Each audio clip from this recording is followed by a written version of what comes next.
Quit screaming, everybody.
Because she got a great ass. And you got your head all the way up it. I have an excellent idea. Let's change the subject. Hello. Welcome, everybody, to the show. It is Thursday night. Time for the Creative Block again. Welcome, welcome. We are joined tonight with writer extraordinaire Arvid Nelson. What's up, brother? I am well. Thanks for having me on, Phil. Yeah, of course, man. We're going to be talking about your amazing new book that you have, crowdfunding right now. There's only 3 days left, people. So if there's any mods in the chat, you can drop that link. The link is in the description below as well, along with the rest of the links. We're going to, Irene and Jake should be along shortly. They said to start without him. So we're here. We started without him, pair. Mm-hmm. Yes. I always forget that your channel is the channel with the Al Pacino quote when he says, "You got a big ass." Yeah. And I got my head all the way up it. So good. From Heat, right? That's from Heat. Yeah. Great film. Michael Mann. So I've said this before, but I want to say it really fast because I want to tell Arvid that movie got remade. Michael Mann made a TV movie version of Heat in the 80s, Arvid. You may know this. Yeah. And the actors they got recast. So all the lines, you can look at like TV actors saying the lines and then look at Al Pacino saying it. Look at TV actors saying it. Look at Robert De Niro saying it. And it's so funny. It's like what great actors do versus what TV actors do. And I guess what great actors do sometimes is they just like pretend they're on coke or whatever. right. Wow. Well, the 80s, you know, they probably were. Yeah. Oh, yeah. But great film, Michael. Shout out to Michael Mann. Speaking of Michael Mann, Michael McMahon. What's up, Mike McMahon? Hey, Good to what's see up? you in the chat. What's up? We got Cam in the chat. Another Michael Rushbrook. He was the first one in the chat tonight to say anything. Nice. We got Snugless, aka Snugs, aka Snuggy Jr. What's up, my brother? All this is here as well. Just stopping by to say, hey, thanks, brother. Appreciate that view. Citizen Ronan. We're live on Rumble, YouTube, and the Zaid Comics Facebook page. Which, if any of you guys have Zaid Comics or have Facebook, you should go like or follow Zaid Comics over there. Yeah, if you guys are over on Rumble, I see we got some viewers over there. Give us a shout out and throw this up on social media. Tell your buddies about it. We're going to be talking about fantasy tonight. We're going to be talking about. I wanted to talk about this with you, Arvid. The difference, your experience working for a big comic publisher comparatively to now being an indie guy? And it's something we've talked about in the past on this channel. You know, Irene's worked for Marvel in the past, and I would love to talk to you about that and get your take, especially from the writing aspect of it, and like working with editors and stuff like that, because I think that's really interesting to me. Not a lot of people that we have on the show have that kind of experience. Yeah, let's go. Let's do it. We got LE. What's up, LE? He says, I'm only on Blue Sky. Oh, no. JK. Good to see you. They're already. Do you see that account? It's like Libs of Blue Sky on Twitter. It's really no, funny. I didn't see that yet. Oh, it's awesome. Oh, it's like so like the new Libs of TikTok. It's awesome. Yeah. That's hilarious. Yeah, so if you guys are not aware, this is our Thursday night show. The show rotates between channels.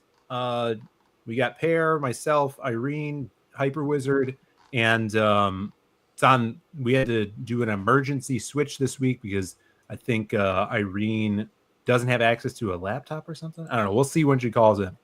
So I'm hosting, and we talk about creative stuff, writing, publishing, different aspects of storytelling. For a long time, I was literally just going down the list of archetypes in story, you know, the hero archetypes, which was a lot of fun. You know, sometimes we do PowerPoint presentations, which maybe one day they'll make a comeback if anybody wants to do a PowerPoint again. But today we're gonna be talking about fantasy, and specifically Arvid's new awesome book, which I'll pull up here so people could see where it's at and what's going on with it. And the link in the description is to the bandofthecrow.com, which is the landing page website. I thought this was great because you are on both Indiegogo and Kickstarter. Super smart. And if you go to this link, you could go to either of those and also sign up for the newsletter as well. So this looks freaking awesome. I know you've been working on this for a long while, and the big thing that people are talking about is the price point on this book, which it's 32 pages for $6 including shipping, which is insane. Yeah. Like, you're not going to find that at a comic shop, right? You know, nowadays, if you go get a Marvel book, you could say it's unprecedented too. Yeah. It's like $5.99 for a 24-page book with ads in it, right? Is it that much now? Jeez. Yeah, it's crazy. Highway robbery. Oh, God. But you are bringing this IP to crowdfunding into sequential art and comics with some amazing art on this. Yeah. Give people a little pitch before we get into kind of the topic stuff. Yeah. This story, I've been working on this story for so long. I was thinking about fantasy writing, obviously, and I really wanted to. I love J.R.R. Tolkien. I'm a big Tolkien fan. But I think so many things about the way that he wrote Lord of the Rings, they become tropes, I guess is the way to describe it. And I wish fantasy writing thought about things a little bit more deeply and challenging those tropes. So this is just an example of what I mean with this story. Usually in fantasy, it's the elves or the dwarves. They're the verge of extinction. They've retreated into the forests and deep into the mountains, and it's human beings who sort of spread over the world. So this is the exact opposite. It's the human beings who are the on the verge of extinction. Oh, interesting. That's cool. Yeah. So we're going to see a lot of different types of creatures and an eclectic bunch of races, I would imagine. Yeah, exactly. Also, just thinking about like what is, and I went back to the source material, looking at like Germanic and Celtic mythology. Celtic mythology is very strange, but just questions like what is it? What is a dwarf? What is an elf? And the elves in Lord of the Rings are sort of like how elves are usually portrayed in fantasy, and it's great, and I love it. But if you go back and look at Norse mythology, or they're called She in Celtic mythology, they're very, very different. They're very, very different in the source material. So yeah, just going back to the source and trying to think about things in a new way. That's what the Band of the Crow is about. Awesome. And this is just a basically your first introduction to the story, 32 pages. And like I said, $6, crazy. You can get both covers. There's a digital copy as well, and you have 2 covers. Is it just 2 or 3 on here? There are 2. So one variant covers on our Kickstarter page. One is on our Indiegogo page. So very cool. Yeah. So you could go over to Kickstarter, which has that really rad Monkey Island variant. Super cool. Yeah. I love that. Who did the art for that cover? That was Oren's and my mutual friend Zid. That's how we met. Zid lives in Malaysia. That's where Oren lives. And he wanted to join us, by the way. He sends his regards, but he has to do real life things. Right? No problem. Yeah. Cool. Yeah. So I've been working with another artist on this project for like 4 years. And then we had a sort of semi-amicable parting. That was kind of a bummer. Yeah. And it was sad because he did some really beautiful art, but it was just like, it occurred to me for a variety of reasons, like, wow, I really can't show this art, like, ever. So it's just like, Yeah, we got D-Wag in the chat. He says no in demand. Is that true? Right. This is it. And we're doing different business model. We're not doing sales. So in other words, this is the sale. Don't wait. Prices are going up after this for our next event. Yeah. Get in on it early.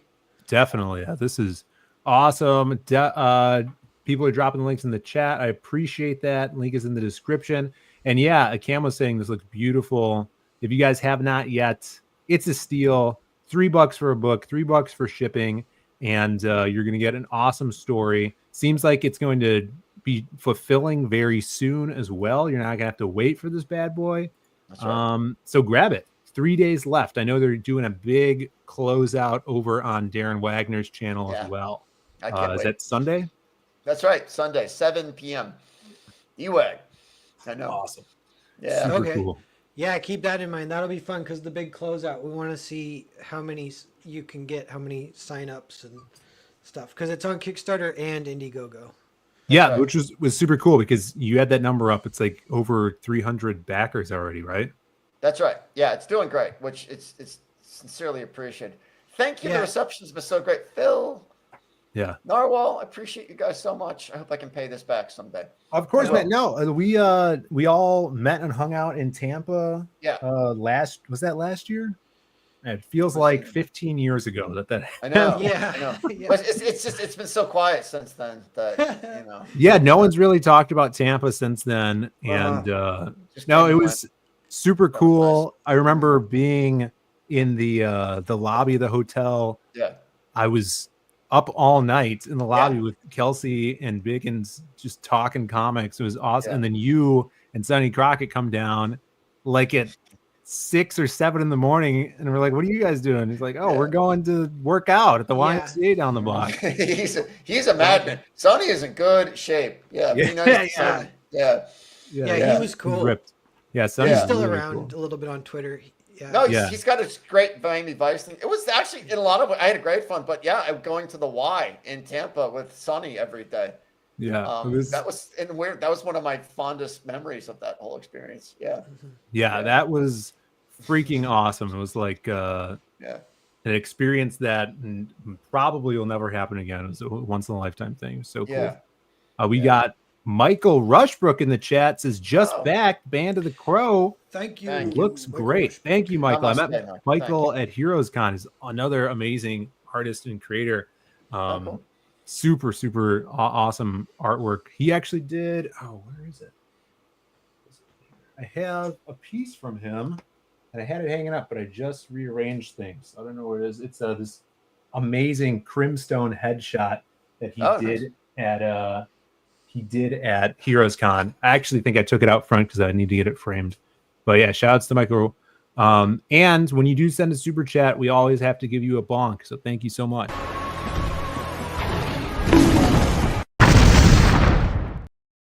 There you go. There you go. That is a hard fight from Dark Souls. Oh man, it's post-traumatic stress flashbacks on that one. Yeah. Seagull in the chat says art looks like 80s metal album cover. Yeah, for sure. Yeah, I'm a big metalhead. Like I can't talk about it too much, otherwise I'll work out. Yeah. Arvid, real quick, that dog bonking, what that reminds me of is there's a secret ending in Silent Hill 2 where you can unlock, and it reveals that a dog in a spaceship, like a Dogecoin dog or whatever, has been pulling levers the whole time, and that was like what the game comes from or whatever. Really? So it's like, it's a fake ending that like ruins the game like on purpose. So we have a pact on Creative Block that if any of us pass away, the other 3 get to finish the dead person's comic, and they get to ruin his comic. Oh, nice. Okay, that sounds fair enough. Fair enough. Yeah. Is that from the original or from the remake? That it's from the original. Yeah. Really? I don't know if they put it in the that. remake. I hope they did. But, Okay. Yeah. Yeah. Wow. Shiba Inu ending. Yeah, I guess that's true. Hey, this is way before that dog was a meme or whatever. Maybe it was Wow, always a meme. okay. We didn't know. Right. Yeah. Well, Cody must think. We got Kirby in the chat. What's up, Kirby? He says, save up time and money and come do the same, but in Japan. We have to do Tampa 2.0 will be in Japan. Yeah. I guess. The cost of living is a lot. I went there with my son last summer. The cost of living is it's actually surprisingly inexpensive. Was it did you have a fun time? Was it good? We did. It was like a crazy heat wave. It was a crazy. Oh God, it was so hot. It was crazy hot. It was crazy hot. But yeah, we had an amazing time. They have amazing video game arcades. So we just hung out like video game arcades. Oh yeah. Nice. Ego. Yeah, they're like 5 floors. Yeah. They have all these rhythm games. Mm-hmm. They have like amazing rhythm games. There are these like Gundam games. Okay, I don't want to. I can stop, but they have these like Gundam games. These like 6-on-6 like huge Gundam console games. Yeah. They have these card games. They're like you get the game dispenses cards, and you like it's like Sengoku era Japan. It's like a tactics game, and it was yeah. My boss really wants to go because we have the arcade over here in Chicago, and the next thing he wants to do is put a second level on the building, which is oh my god, literally insane. Like that'd be millions awesome. of dollars that's gonna cost. That'd be awesome.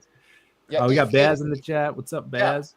Just if you do go to Japan, it's not Akibahara is no longer there's a neighborhood called Ikebukuro. That's the new like pop culture center. Akibahara is a little long in the tooth, so we found there was more like cool. I don't know, like Japanese pop culture stuff in Ikebukuro. Oh, nice. So, anyway. We got Irene's here. All right. Hey. Hello. Hey. I don't know why it's on that other account. Anyways, hello everybody. What's up? What's up? How are you? I am all right. I'm good. I am streaming from the Evil Dead cabin. Okay? Yeah. I'm streaming from my safe house. I'm escaping the coming World War. So I'm in a undisclosed location in South America at the moment. That's creepy. Yeah, but I made it to the show because that is how dedicated I am. Awesome. Hell yeah. And look at this guy's here too. Hello. Hey. Well, microphone. It won't let me choose the headphone. It actually sounds good. Your mic sounds good, Jake. Oh, good. Yes, this microphone even picks up whispering during D&D campaigns. I've learned. Wow. No sneaking allowed. Yeah. Yeah. That's a hard lesson learned. Yes. I was like, shit. I'm gonna say anything untoward. Hey, I'm glad you guys are here. So we got Arvid. I want to show you guys this Jaguar logo too for 5 minutes, and I want to hear everyone. Oh, you mean the really good logo that you cannot you mean the massively improved Jaguar? More than 5 minutes. Yeah. So here's the old one. It's so good, the old one. Here's the new one. It's like so bad. Maybe it's so bad it's good. But I'll show you. I just want to show you this tweet. So this guy goes, really want to thank Jaguar for trusting me with the new design of their iconic brand. As an ex-Apple designer, my work has always been about simplifying, refining, and yes, experimenting with the new. I feel like we really nailed it here.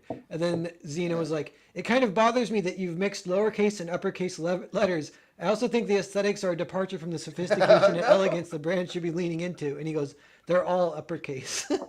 Like, this is a troll, though, isn't it? So I don't understand the situation. So Jaguar did redesign their logo, but this guy is trolling. It wasn't him. Yeah, this is a joke ultimately. But yeah, okay, good. I'll say he's in trouble. Yeah. Did you see the ad? Did you see the commercial? Oh my God! You cannot believe they haven't I saw a learned. screenshot of it. Was it a dude in a purple dress? Right. Yes. They do not learn. They are. No. Here's the thing about the advert, right? It looks like a Game Boy Color advert from the 90s. And back then, it was at least interesting. Like, Right. Oh now my it's so loaded with all other context. Yeah. So I have one thing to point out on this too. Like, so Jaguar, they post this, and I think the responses looks like you can still respond. For a while, they might have blocked responses, but so people they get a lot of shit. They get roasted too. It still doesn't get it in Jaguar, but Jaguar's response like, "Hello, thanks for the feedback. We'll be sure to pass it on to the team. Best wishes." And then they're like, "This is surely a joke," and Jaguar goes, "A pivotal moment." And then this guy goes, "Are you guys the car company or something else? Soon you'll see things our way." Wow. It's like I'm so confused. yeah, they're doing some weird shit. So I think maybe this is an AI bot, but they're leaning into it a little bit. I don't know what's going on. It's No, like, the way they're responding literally reminds me. I don't know if you guys know of Neil Cicierega, the musician, but he literally did a song called "Redesign Your Logo," and like it was basically about. It was like a document of them redesigning the Pepsi logo, and it was like the documentation that the logo designers had like written for how like groundbreaking and how much it connects to the core of humanity, this logo redesign. Yeah. All of these responses are like that level of fake heightened aspirational quote. You know what I mean? Right. Yeah. It reminds me of that. It keeps going. It's like, where's the car? The story is unfolding. Stay tuned. Awful ad. Is this supposed to be Rescue Your Tarnish brand? Quite the opposite. This is a renaissance. Yeah, we do. This is like art school student response. I'm almost impressed by the level they're full of themselves too. Yeah. Just pathologically incapable of learning. They do not learn. They double down. They're going to keep on doubling down until they are extinct. Well, here's just the opening of this ad. And I was talking to my brother about this. And I don't know if someone else said this on Twitter, but this looks like a scene from The Fifth Element. It's like you're getting on that hotel, like the Fhloston Paradise Hotel. Yeah. That was meant to be satire. Yeah, right. It does look like that. Mobius designed outfits. He showed me this full thing, and he's like, "What do you think this is a commercial for?" It's like, and he stopped it right before the logo. So there's literally no cars in this commercial whatsoever. So strange. For shame. Horrible.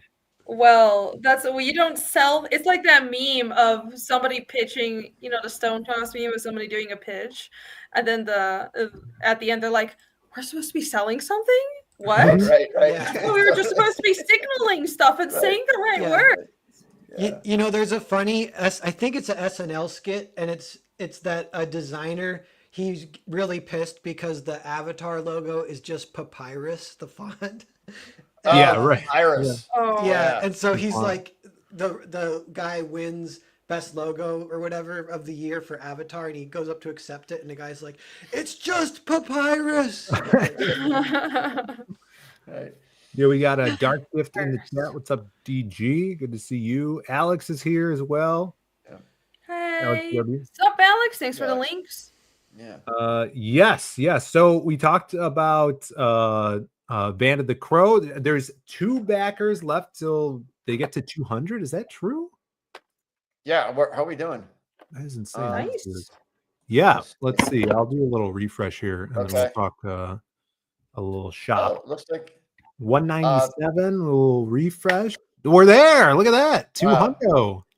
Congrats. Thank you. 200 backers. And if you guys want that, this cover is the variant, which is the exclusive to Kickstarter. You guys could go over there, grab that one as well. Let's get a few more backers. Get to 205 tonight. That would be awesome on Indiegogo. I really appreciate the support. Thank you for having me, guys. This is awesome, and I'm glad we did it here on this show. Like I have to hold back tears. I am sincerely grateful. Yeah, thank you. Thanks everyone to backing. Of course, man. So before we get into like the fantasy talk, because I know Irene really wants to dive into that as well. It's so cool because you got Band of the Crow. She's got Fiendish, Jake, who is vanished. Has Carnal right now, Carnal the Barbarian. It's also another fantasy book. There he is. He's back. I said his name. Sorry, my iPad bullied me into using Safari instead of whatever. Oh my God. So awful. There was did you see this chat, Jake? My brother says his mic sounds as good as his hair looks. Thank you, Brandon. Yeah, wait, does that mean it looks terrible? Because I don't know. Yeah, I couldn't tell you which. Yeah, we'll have to watch this stream later and judge both things. Yeah, could be interpreted in many ways. Yeah. But Arvid, I wanted to pick your brain on your time working in comics, not indie style. You know, you've done stuff for Dark Horse and a bunch of different companies. How does that? How did you get into that? Like, get into that deal with Dark Horse and doing Rex Mundi back in the day, and how like, how do you work differently now that you don't have like an editor or two editors or a company that is checking all your stuff all the time? I always want to hear about that from people that have been in the industry. Yeah, you know, well, the first thing I would say is, like, talk to me in the back room, because there's stuff I can't say publicly. Sure. I have thoughts. I'm sure you do too, Randy. There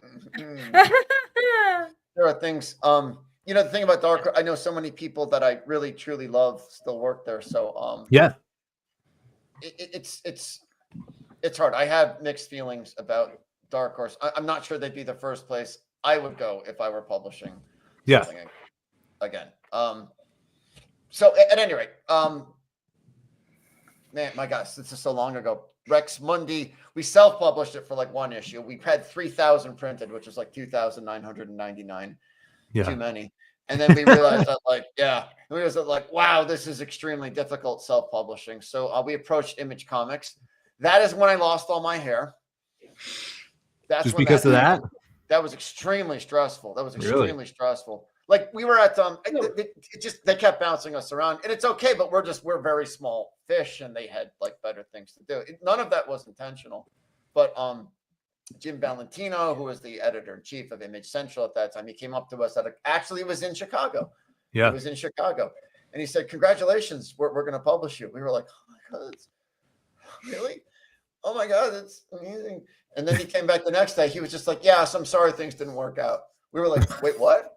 Oh wow. Yeah, it's just we don't think this is a good fit for Image. We're like, holy crap. Right. Like, actually, I did have a it was intense. I had a nervous break, and then I missed my flight. I had a nervous breakdown on the I don't blame Chicago you. O'Hare. Yeah, it was just me weeping hysterically on like a chair, and then the Zamboni guy like polishing the floor. Like, oh no. Yeah, you're like, there. Arvid was a very passionate young man. It was a very passionate. I mean, understand to have someone just kind of fuck with it. Oh, you have an opportunity, now you don't. It was. Yeah, that's messed up. Yeah, I don't think it was. I know it wasn't intentional. Ultimately, they did, and the story goes on from there. They did end up publishing it eventually. So I'm very, very grateful to Image Comics. You lost your hair for nothing. It just all fell out in the airport. It really did, right there. Yeah, right there. The Zamboni guy swept it up for you. Yeah, exactly. Right. It turned white and then it fell out. Yeah, it was very embarrassing. Right. Yeah. Thank God he was there. Thank God he was there. Yeah. You still talk to him. That's right. Exactly. I'm curious. I don't know like how much you can say, but I've heard of the difficulties of publishing even with a creator-owned quote unquote publisher like Image, and it makes sense that the difficulties aren't intentional, but I wonder if you could go into more detail about what those difficulties are, just because there is probably no easy path for a small indie creator, right? Even if you go with Image. Yeah. I really, really like Image. If I were to go anywhere, I would probably go with them. Image is self-publishing. You pay them, at least, I don't know if it's different now. You pay them a licensing fee, and it's a flat fee. That's what I heard. Yeah. And it caps out. It's a percentage, but it caps out very low. Like, it was like a few thousand. I mean, it's not very low for independent comics, but it caps out, and then that's it. So if you sell 100,000 copies of your comic, you still pay a $2,000 licensing fee, and that's it. So I would definitely go with Image again. Yeah. Did Rex Mundi eventually get time at Image? Yes, it did. It did. That is itself a long story. I don't want to hog up too much time, but that was an excruciating and a wonderful process too. I will never forget it. I was living in New York City at the time, and I was watching the Rocky Horror Picture Show. There's this theater at like Broadway and 14th Street or something like that, which is right next to the Forbidden Planet, which is, I think there's one, Jake, I think there's a Forbidden Planet in the United Kingdom, if I'm not mistaken. There's a few, there's a handful, and they're great. Really? They're pretty much the only comic shops I ever see in the UK. Yeah. Yeah, there's one in New York too. I thought they would be more common. Honestly, there's a London one, a Birmingham one in Newcastle. Mm-hmm. Like this, and England's pretty small. Like it's the size of a state. So that's like a state having 3 Forbidden Planets at least, right? Right. So. Right. Yeah. Anyway, I walked. It was like 3 a.m, and who was it? The buyer, Jeff, the buyer was there, and he said he was going to buy Rex Mundi because it was coming out that week. I didn't see it on the shelf. I was just like, Jeff, what happened? He said, I can't get your comic. I can't get it. I thought, oh my God, oh no, like there's a problem at the warehouse? And he said, no, Arvid, you don't understand. It's sold out. I can't get it. I was just like, yeah, I know. One of my happiest memories. That's awesome. Yeah. Excellent. So like that at that time, were you obviously solicited in previews and stuff like that? Yeah. Did you ever go through the process of like cold calling shops? Because I hear a lot of people that have worked at Image. Ryan Brown is a Chicago guy, and he's done a bunch of stuff with Charles Soule, and he's like, cold calling shops and early when he was his first published stuff across the US to be like, hey, this is my new book, check it out, buy some copies, and they'll do all the like, you buy this many, you get a special variant or something like that. Did you ever have to deal with in that process? I did. I went to every comic book store in New York City. I went to every one in Connecticut too, actually, in like southwestern Connecticut, ever from like New Haven to like Greenwich. Yeah, that was educational too. It was very educational. Did it work? I have to think it helped. We did a lot of marketing things. Things have changed now, obviously. Orrin and I have concocted a lot of, such as this $3 campaign. We have concocted a lot of marketing ideas, and we're happy to share everything that we're doing with them. I did that. It's so, Jake, like, it's so hard to know because, like, the tracking and the conversions and the pixels and the this and that. It's so hard to know. I have to think it helped a bit. We did a web comic. We were very diligent about it. We did it every week for a year. We would put it out like clockwork every week. I think that helped a lot too. Yeah. So because like you have all this experience, so it's if anyone has like a game plan for how to structure a business of like making a comic and like what to do with it, you know what I mean? Because like would you go with Image again for this book? Okay, actually, no. Here's the better question. Do you think anyone who's crowdfunding a book should eventually try and roll it into maybe doing their own diamond distribution or going to something like Image? Like, do you think there's a path for rolling it onto something bigger, and would that be worth it for the medium successes? Yeah. I think you do whatever path. I think there are multiple paths to success. I say just be ruthless. You do whatever you need to do to make it successful. I would personally, if Image offered to publish it again at some point down the line, I would unhesitatingly say yes. Yeah. But I canceled myself.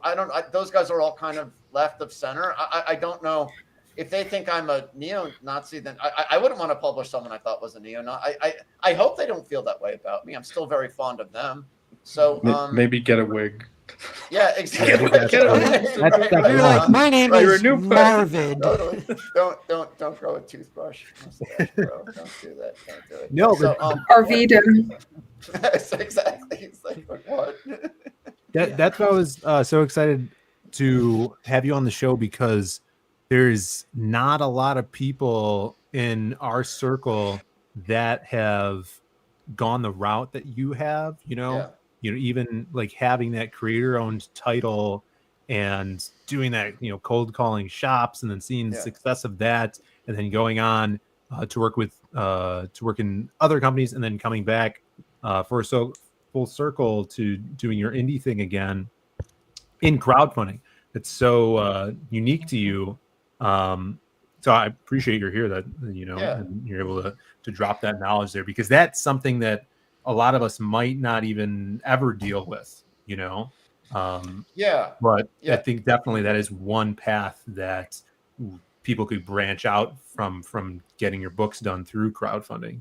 Another step forward. Yeah, I was getting publishers. It's not all it's cracked up to be. Even an Image, I saw that we saw a lot of titles flame out at Image. I mean, we were able to gut it out with Rex Monday. We saw a lot of titles flame out, and it's hard and it sucks to see. But the feeling of euphoria by being published. I mean, you're on top of the world. You feel like invincible. But a lot of times, after about 3 issues, if even that much, the series kind of comes to a screeching halt. So your troubles are just beginning. They're wonderful troubles to have, but it's just like, buckle up, bucko. Mm-hmm. Yeah. Well, what do you think of the idea of, say, I mean, some of us are doing long-standing series, right? Irene has like several books for Fiendish. I'm hoping that Connell will make it to several books just through the crowdfunding bit. So too. I can't wait to get it, by the way, Jake. It looks great. Yes. Yeah. I can't wait to get it in your hands. It's going faster than I thought it would already. So maybe it won't take the full year. Oh, but that's great. What do you think about the idea of, if you can, getting your first arc done, like let's say 3 or 4 of the 40 to 60 page books, then just getting that published, right? Because you've kind of done your proof of audience through the crowdfunding. Right. Maybe that puts you in better standing with a publisher because you look like a better prospect. Then you can also, each of those books could be split up into multiple single issues if you plan it right. And you don't have the stress of trying to hit a deadline to get the book out as often. Then does that seem like a good prospect to you, or? Definitely. Yeah. That definitely sounds possible to me. I think that's what a lot of people do at Image. I know that Ryan Brown, again, he did a book called God Hates Astronauts, and he crowdfunded that on Kickstarter years ago, and I think the first 2 volumes, and then Image published it as a trade. So I hear a lot of creators that are in the industry, and I've talked to Jonathan Waychak at a few conventions, and I've showed him my Lost Pages stuff, and he's like, "So are you taking this to Image?" I'm like, "Oh, I don't know. You should. It's already done, And if you have something that's the size of a trade paperback already and a few issues, that's your proof of concept right there for a publisher. It's just I guess a matter of getting in front of people and editors. Phil, how many pages worth of Lost Pages exist that you've already done? Was that 212 plus 80? Okay, right? So that's almost 300? That's around 20 issues, right? That you could split it up into. That's, I don't know what release schedule you can do, but that's a couple of years worth of content already in the bag if it was to start being put out. Which is what Image wants. So from what I heard, well, I don't know if that's Image, but I heard with Diamond, they want at least 2 years worth of material, regardless of whether you're monthly or quarterly. You tell them what your publishing schedule is and have enough material to fill their catalog for 2 years. And I assume Image would probably be looking for something similar. Yeah, when I was there, I forget what it was. We call it being in the can. You had to have so many issues in the can before they would publish it. And this is nothing about Images. You are self-publishing. You present them a finished comic on a platter. It's not like traditional publishing where they handle anything, any of the production for you. So but with us starting projects and wanting to get to that point, Phil, you're kind of already at that point. Yeah, I guess so. Yeah, that would be. I would just have to go to more cons and meet editors and shit, and try to go for it. Valentino's doing today. And that's what this is my impression about convention. This is what happened with Image. We were at the San Diego comic book convention. We just happened, we knew somebody who knew where the Image people were hanging out. So in my experience, you can almost skip the floor at conventions. I have never once broken even at a convention. Even so, I'm not sure it's worth it. It's really about what happens after the conventions. Sure. And that's where the real networking happens. So getting invited to the right parties. Were you one of these Irene Strakalski types who takes her book to the bars and puts them in everyone's hands? Yeah. What? That's Excuse me? What kind of insane person does that? Do you make multiple language versions and then find out what language your target speaks and then give them a version of the book? Yeah, your target. Hey, that worked. That worked. Getting that Japanese edition in the hands of whatever that guy's name is. Chris! And also, Makoto Yukimura. Yeah. No, that was awesome. No, I didn't mean Chris. I meant the Villain Saga guy, which is the whole reason he had that Villain break. Saga, man. What is that? Did you do that? Like, did you have your issue 1 and then take it to like after parties, or were you just like, hey man, I'm a cool writer. Look at my book. Just what did we do? We talked. Who was it? I think his name is Anthony Bozzi. I think he was he was kind of the person that greenlit new projects. We talked. I don't even remember the content of the conversation, but I had a very nice conversation with him and with some other people at Image, and that helped us when we submitted it to them. They knew who we were. But if I remember correctly, we just followed their submissions guidelines. That's awesome.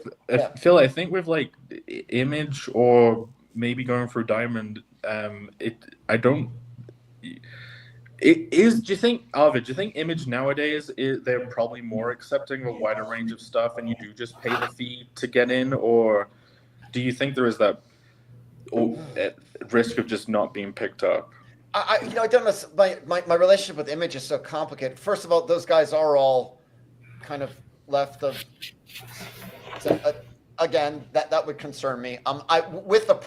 Prior to working with Oren, I'd been working with another artist on the Band of the Crow for 4 years, and then we had kind of a semi-amicable parting, so that was kind of a bummer. But during that phase with that prior artist, I did approach Image, and they turned it down. So so that was that. It was a little bit. I jumped ship from Image to Dark Horse, and I hope there's no hard feelings there. I love the Image people, but that was.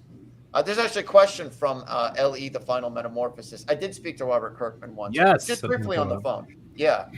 I spoke to him briefly on the phone. This is when I jumped over to Dark Horse. Yeah. And I spoke with him very briefly.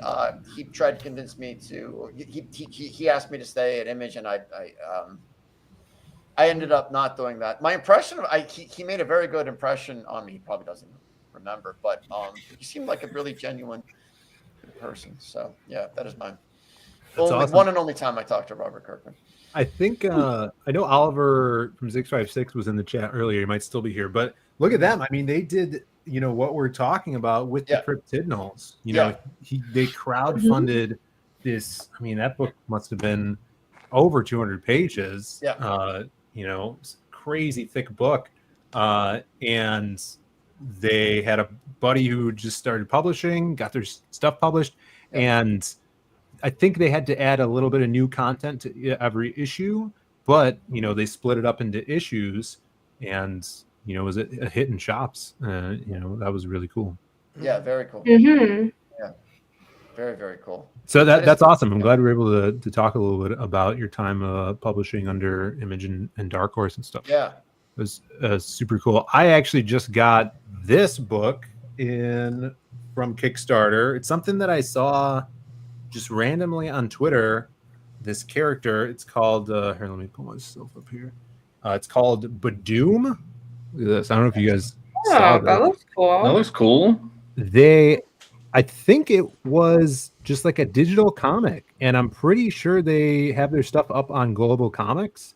It's by Skirt Comics. Yes, Global Comics. And It's like this post-apocalyptic chick named Gasolina, which I thought was an awesome name. Gasolina. So Is it black and white on the interiors? It is, yes. It is black. I didn't even know it was going to be like manga size, but check it out.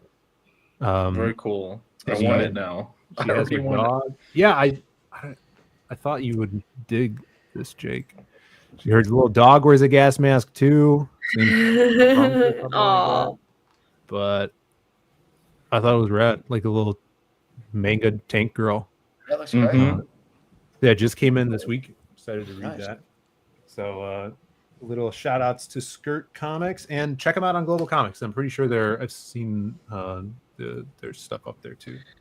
Yeah, like it seems like, I mean, Arvid, you even did this, putting your stuff up for free online, regular basis, building that audience. Like people, there is probably a mindset where it's like, oh, you're giving stuff away for free, so who the hell would pay for it? But I always talk about this idea of you need the Saturday morning cartoons to sell the toys. Putting, say, Global Comics or the Global Comics is a perfect platform for it now, for putting stuff up for free beforehand, or even while the campaign's going. That's that book you have right there, Phil. If you're saying they had their stuff up on Global Comics too, that probably helped them have more of an audience to get their Kickstarter going.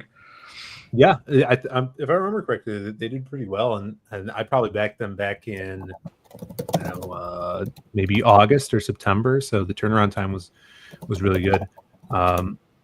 Yeah, but let's talk about some fantasy talk. We got 3 creators here. Actually, Pear, I would say you're working on a fantasy as well with your Percival. Oh yeah, Percival. Arvid has read some of that and powwowed with me multiple times about it. Nice.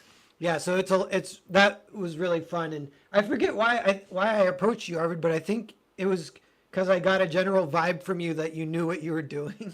Oh, thank you. So that is not necessarily true, as you now well know, but I'm glad I exude that aura. That's nice. Yeah, and it helped a lot in multiple ways. Even just professionalism or whatever was good. I learned some things. Yeah, good. I'm glad it helped. It was always a pleasure. It's always a pleasure looking at someone's stuff. So yeah. So yeah, if you're doing a full fantasy novel, so it's Percival with a magic system and fire powers and elemental powers and like new gods you've made up, right? That's what you're gonna do. Isn't that what all fantasy is? So yeah, how many dragons? Yeah. It's not fantasy unless you have dragons. Yeah. Well, that's the thing too. Fantasy is so broad, but like when I hear fantasy, that's what I think of. I think of wizards and dragons and something too. Because Arvid mentioned it earlier, but I think everyone kind of thinks Lord of the Rings, or like me too. Yeah. And then there is like pre-Lord of the Rings fantasy, and it's like, what even is that? And that's all like myths and fairy tales, and for pretty much, I don't know, like Gaelic lore and stuff like that. Yeah. Well, Tolkien solidified modern fantasy, so it's pretty surprising and impressive when you look at the history of fantasy writing and realize how much Tolkien defined everything. Because before Tolkien, there really, as far as I know, weren't definitions of this is an elf and this is a dwarf, because in the Nordic sagas, goblin and orc were interchangeable. Even in Tolkien's writing, goblin and orc were interchangeable. So that separation didn't come until D&D eras, where those were separate. Elves and dwarves were kind of interchangeable with like fairies. They were just nebulous fairy magical creatures. And the idea of elves being these higher humanoid, higher life forms that live forever, that was defined by Tolkien, and he basically is the father of almost all fantasy. If you have dwarves, if you have elves, then that is Tolkien's fantasy. That didn't exist before him, so which is very impressive. But as much as I love Tolkien, I like seeing people breaking out of that too. That's very interesting. Yeah.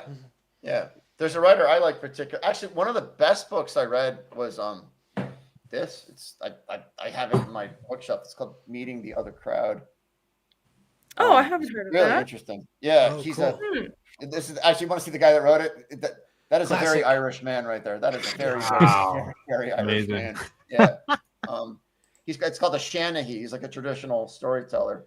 So they're like traditional. They're not really fairy tales. They're more like Irish folk tales, and they're creepy. It's like really creepy. They're called She. They're basically elves, but they're just like you said, Greenie. They're like it's not like Lord of the Rings. So yeah. I'm buying it right now, Arvid. It looks great. Yeah, it's awesome. Yeah, highly recommended. Yeah. Ellie has a great comment. He says the Brothers Grimm did all the folktale collecting and they're unsung heroes of fantasy. Yeah, that's more like what I would enjoy and kind of delve into in writing. You know, the Western I'm working on right now is part fantasy. So there's witches and stuff as well in there. But yeah, when I think of like that fantasy, kind of when I was younger, was more familiar with that King Arthur stuff, and that's what kind of like was the root of it for me. And then experiencing Lord of the Rings and that whole craze when those films came out. And then my dad, when I was young, showed me the film Wizards, the animation. Oh yeah, and that's Bakshi, is that right? Yeah, Bakshi's. I was super into. I loved that stuff. But on the panel here, we got people that are doing a lot of different types of fantasy: Fiendish, Carnal, Band of the Crow, Percival stuff going on. And we're going to get into that. We'll talk about some of the different approaches that you guys do with fantasy. But we do have a super chat from Scotsman. I don't know. Could you pronounce this, Irene? Oh, sorry. I think you misspelled that. It should be boku, not bonku. Boku arimasu ka? What? I think he's saying like the bonk. Oh yeah. Bonku arimasu ka? I will be exiting. No, he's asking for the bonk.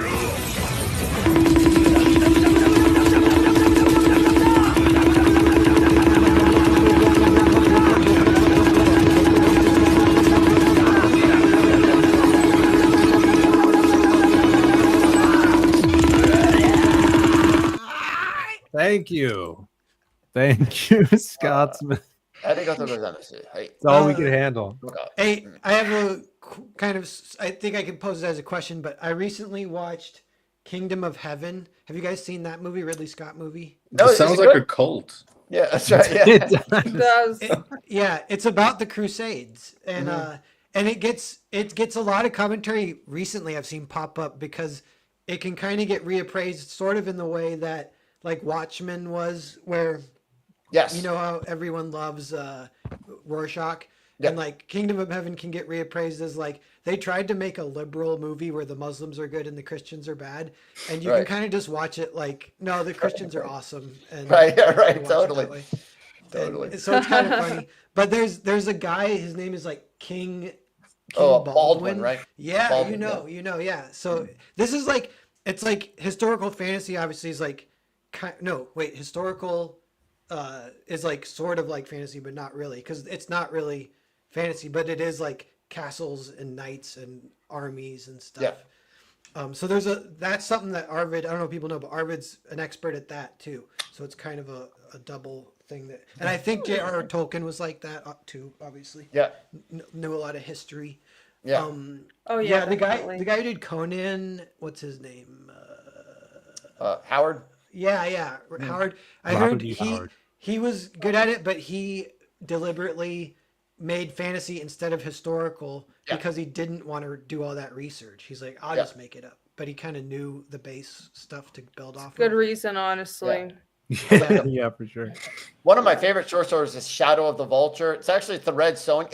It's the Red Sonja story. I think it's the only one he wrote with Red Sonja in it. Very, very different from it's set during the Siege of Vienna in like 1683, I think. It's one of his it's one of my favorite short stories. Oh, that's awesome. Period. And now that's pre-Tolkien, I guess, isn't it? Robert E. Howard. No, it's sort of like no, it's a little bit after. It was contemporary or after, right? Yeah, kind of the same time, maybe a little later. Yeah. Okay. But it is very good. But to your point, Bear, people don't realize like he started writing Conan in like the 1920s. Like it's old school. It's a near contemporary with Lord of the Rings. So yeah. Yeah. Do you guys know the kind of like magic stuff behind Conan's creation about him saying that Conan literally appeared before him and said like write my book or I'll command kill you to write or and something when he like stopped, that. he I died. didn't know that. Right. Really? And in real life, wasn't he like a nerd kind of? He was. He killed himself when his mother died. It's sort of, In his car. Oh, yeah. Didn't you talking about like that having Conan appear in front of you? Didn't Philip K. Dick say something similar? Like most of his stories he got from dreams, and he thought they were like prophecies. Like he thought they were visions of other worlds he was seeing, and he would write about them. Philip K. Dick, all the sci-fi shit. I think he wrote a book called Valis. I'm not mixing them up, but that's one where it's about a guy who he intercepts a pink beam of light from a certain like moon or star or whatever, and that gives him an idea, and it's him like figuring that out, trying to communicate back with the pink beam of light or whatever, and he just like does. I think he gets into Gnostic Christianity, and he gets into psychedelics and stuff, and it's like sort of autobiographical. I think that's like a lot of what Philip K. Dick was doing and thought, sort of. Yeah, my brother was telling me, he says there are visions of alternate timelines that really exist. Wow. Wow. These stories make me feel like my creation process isn't hardcore enough. I'm gonna need my characters to appear in a dream to me. Right. And, Are you saying they haven't? Right. Yeah, that totally happened to me too. Right. They totally appeared in it. They haven't yelled at me to create their story. Way too sane. You're way too sane. I know. I need to be more crazy. I need to drink much more. Yeah. All right. So fantasy, I wanted to talk about. I wanted to at first, Arvid, would you say your book is high fantasy? Yeah, definitely. I don't know the difference. Like an emphatic yes. Yeah. So, and I've heard you talk about on previous streams, people asking you about like magic systems and stuff, and religious aspects, like the magic is a religion to your characters, and like that stuff fascinates me because the world building has to be so vast, and since you've been writing this for such a long time, knowing all of that, why don't we talk about how you guys deal with your magic systems and your different worlds of fantasy? Okay, who do you want to go first? Who wants to spur out? What is high fantasy and low fantasy? Can someone tell me real fast? Is it the same as high concept and low concept? No. It's basically how much magic is it? Is it a lot of magic, or is it like medieval stuff like Game of Thrones? Game of Thrones leans low fantasy. I've heard low fantasy described as like it's in our world, but like with a magical twist. Whereas high fantasy is a completely separate world. It is an alternate reality. It has no foundation in our reality. Gotcha.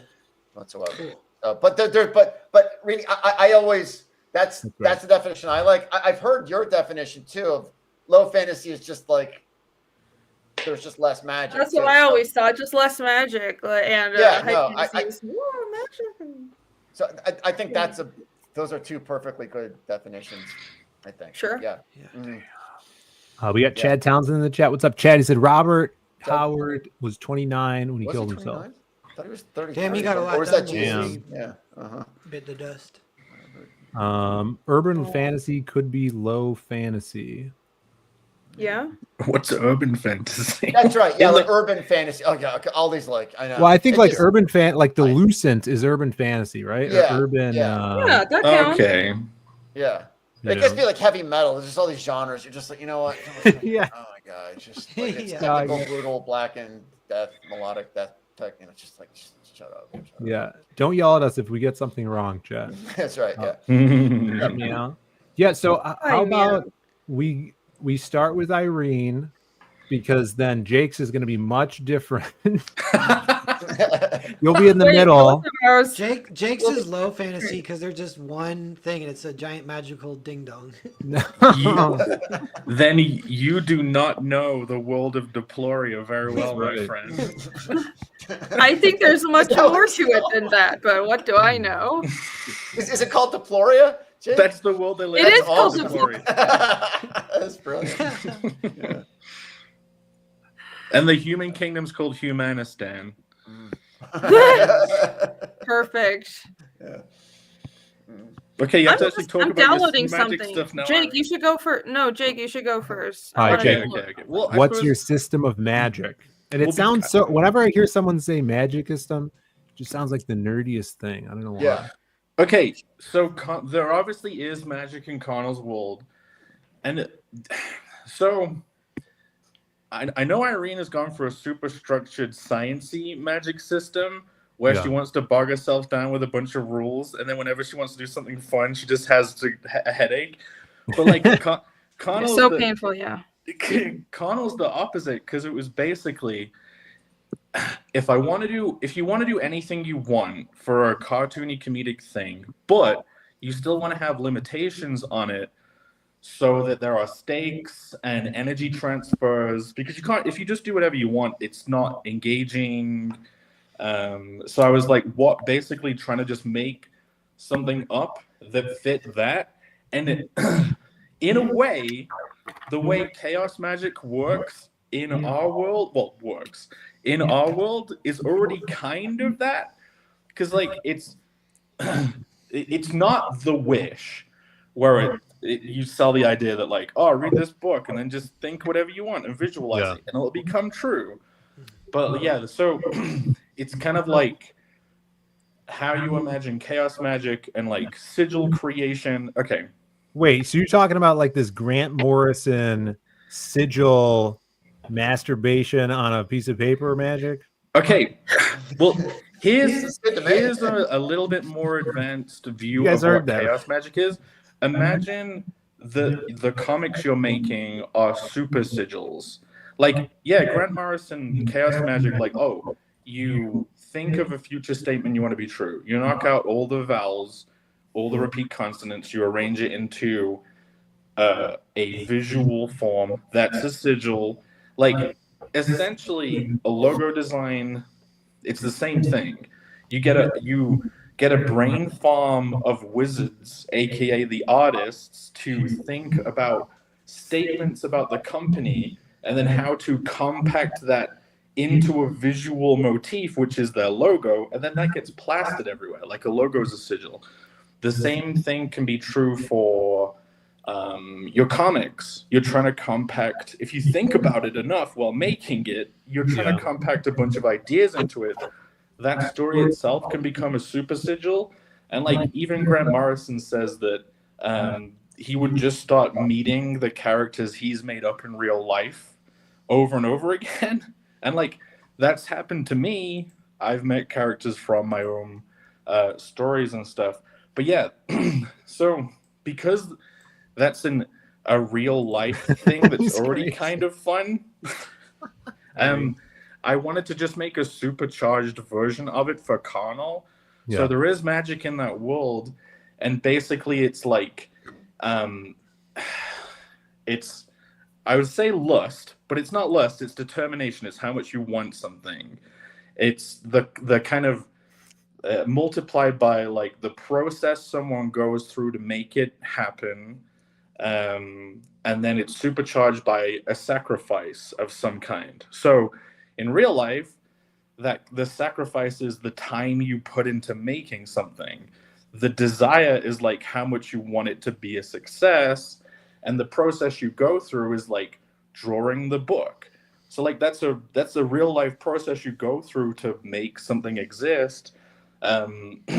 So in Connell, you just supercharge that with cartoony stuff, right? Like you could have life force energy, which is like sexual energy. You can just have people who are really pissed off, and they're so pissed off and they hate so much that they can make magic out of their own hate as long as they go through the right process. Yeah, so it's kind of making a magic system where you can kind of do what you want for the sake of a comedic fantasy, but you still want to put limitations on it so it's engaging. Is you're making Carnal a way for you to like use that extends for men? Like it's trying to you're trying to emulate Carnal's abilities onto yourself. Is this what's happening? Sigilly? Oh yeah, that's it. Well, and no, in fact, I think going back to Grant Morrison, that's why he says it's so dangerous for you to ever dabble with self-insert characters, because if you are doing a self-insert and you compose all of this stuff around them in a chaos magic sense, you're just setting yourself up for a lot of trouble, especially if you're putting that character through a lot of trouble. So don't do self-insert, you'll screw yourself magically, guys. Is Carnal a self-insert? Yep. No. Von Coleman's wait, what would make you screwed. think that? What on earth? Yeah, that's right. Because I'm so muscular, just like Brandon says, what about a logo for a car company that doesn't want to sell cars anymore? Chaos magic. They probably won't sell if them in that logo redesign, like they probably did remove a bunch of old future statement success things about the company, stripped those out magically, then got another designer to like cram a bunch of crappy ideas that aren't successful into the new one. So in a chaos magic sense, they're fucked. Well, screwed. We did while we were chatting. Dark Gift says he just backed Band of the Crow. Hail, brother. Nice. Well, Yeah, thank you. it was Ellie Munoz said, "Let's force Arvid into bankruptcy. Back today." Right, exactly. That's right. Great. That's great. Every time I get a backer from like Australia, it's just like, oh god, or lives in Malaysia, and so like I guess, oh god, Yeah. Ugh. Yeah. Stop it. Stop buying my comment. Yeah. Let's see. I'm going to pull it up again. I'll do a little refresh here. I see what we're doing here. Nice. 200. 200. Hey, 202. Nice. Awesome. Very nice. This is great. Thank you. This is wonderful. I really appreciate y'all having me on. Thank you. I know this is like outside of your normal, structure. So thanks for including No, these are fun. These are fun. Yeah. We get to have a new conversation for once. Fresh blood. Yeah. All right, Irene, do you want to talk about your magic system?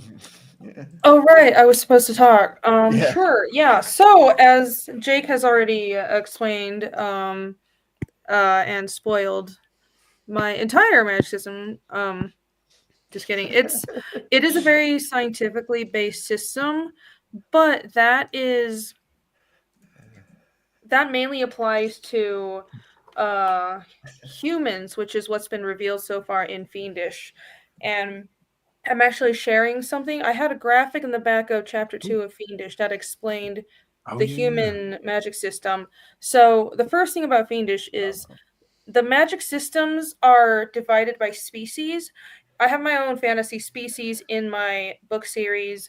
I have humans. I don't have elves or dwarves. I have, so far we've introduced Ispoliad and Dev, and I have a few other fantasy species that I've made up for the book that'll slowly be trickled in as the book series continues. But I'm kind of taking my time with that because I want the book to be very character focused. So we're starting out with a small group of characters. We're focusing on their travels, and the world will slowly expand. But anyways, every species has a different innate magical ability. For humans, they have an elemental magic system.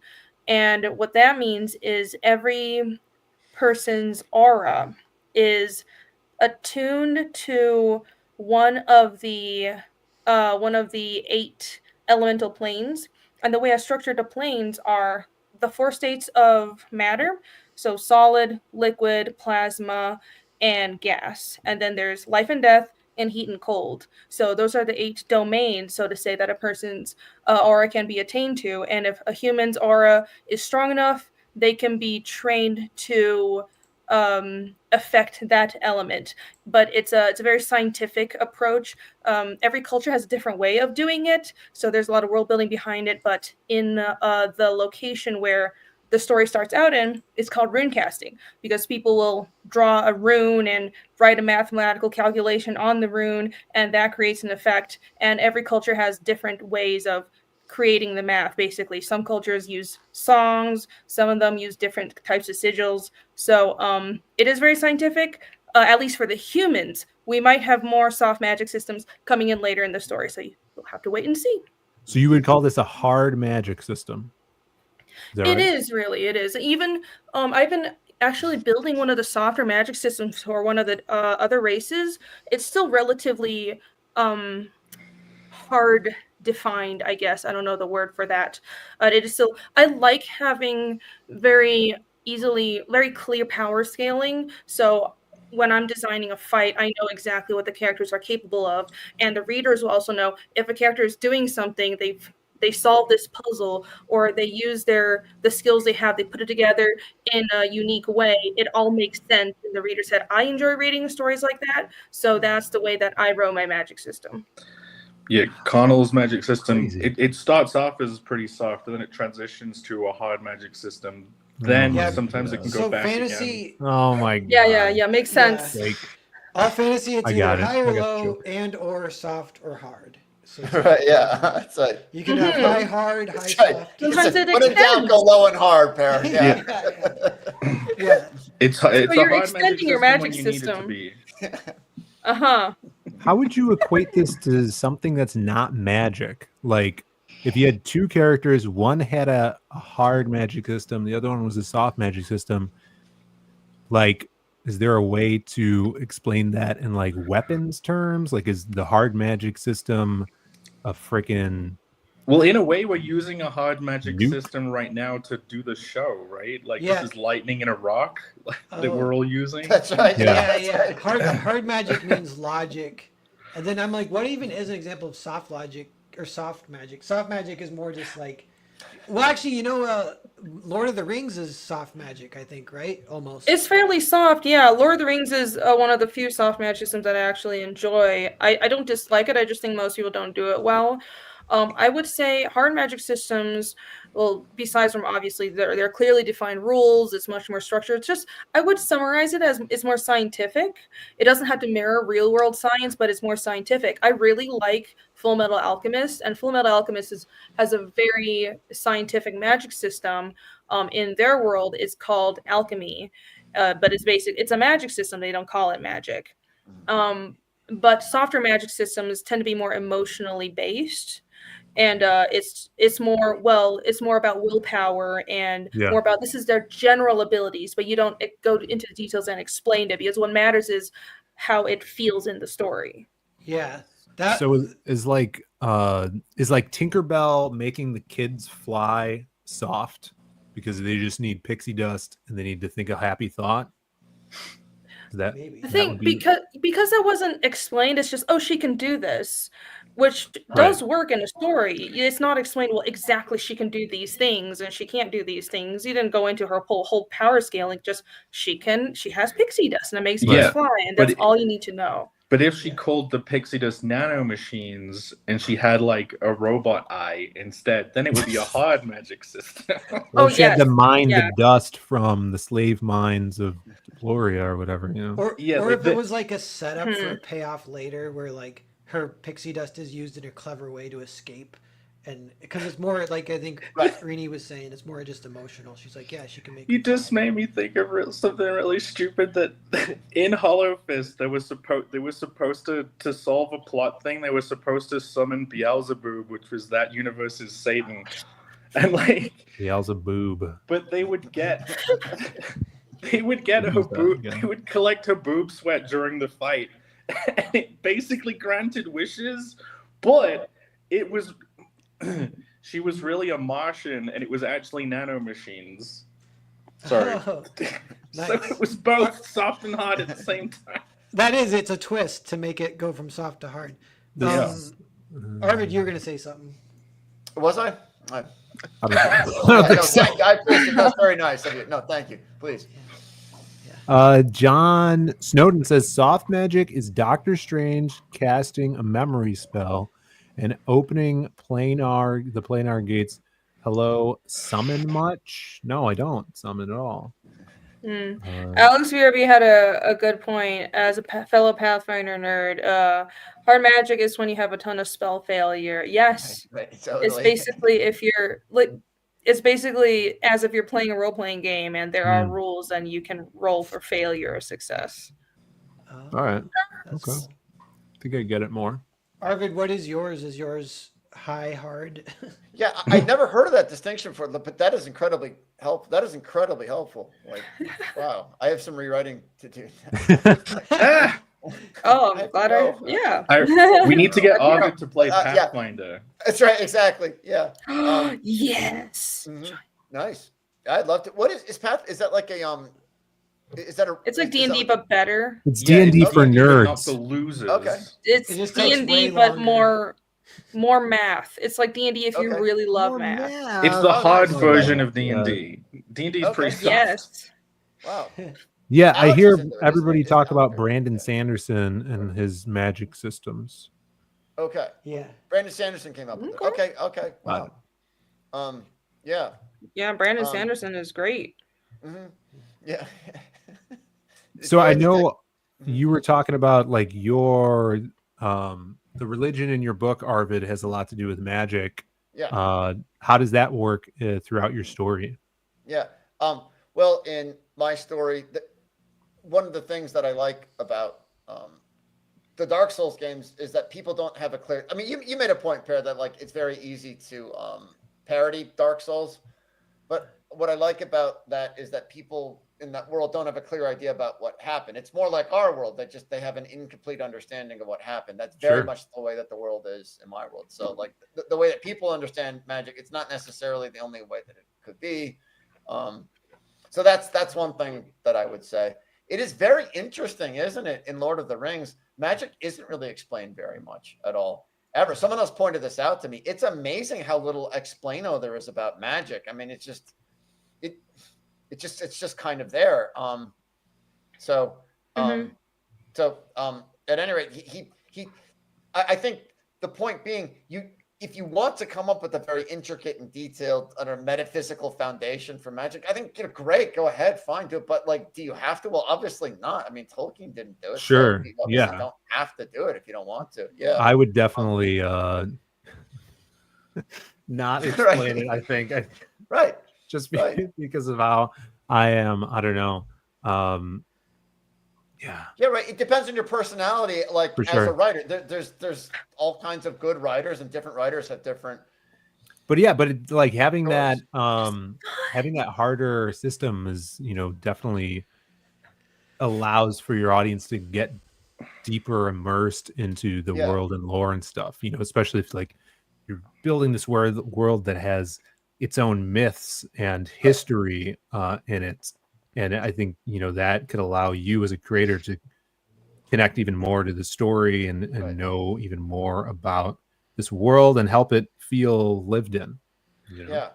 I do think if you're making up your own system for your own thing, it's probably a better idea to make it hard for yourself, even if you don't show that hardness to the audience. Because it's kind of the same thing as knowing the ending before you write the story, right? Like, where you're going with it. Yeah. If you play too loosey-goosey, you could get lost. Like, you could end up making some magic works by these rules, but then this part of the world breaks those rules. And that could, to be honest, break immersion for the audience too. Yeah. So, like, you never have to convey the metaphysical truth behind the midichlorians to the audience because it could ruin it. But if you know it, it can probably help you create a more structured world story system. And I do think having structure that isn't explained, but the audience can still sense it, does make a story more appealing, a world more appealing. Because to me, it kind of works the same way that rhyming in music works, or in poetry. A beat, the structure adds a beat to it, and having a structure to your magic system in a hard way probably has that, even though you don't want to over explain it because it can kill it. Yes. Bat Sauce is a great comment here. It says having hard magic system can make it easier for building stakes, which makes sense. Like if you think of a hard magic system as like a technology or a puzzle where every piece has to be in place before the magic to work, if it's explained to your reader that this is how it works, this stuff has to be aligned for it to work, then you can just take one of those pieces away and up the stakes. You know, that person has to find that or get it into place before a ticking time bomb goes off, and then that ups the tension and stakes, which totally makes sense. Yeah. It's a great comment. That's a good point, and combining that with what Jake said about hard and soft magic systems, I think it's not like either one or the other is better, but I think your reasoning for designing one or the other should be based on what the story necessitates. So I notice a lot of stories.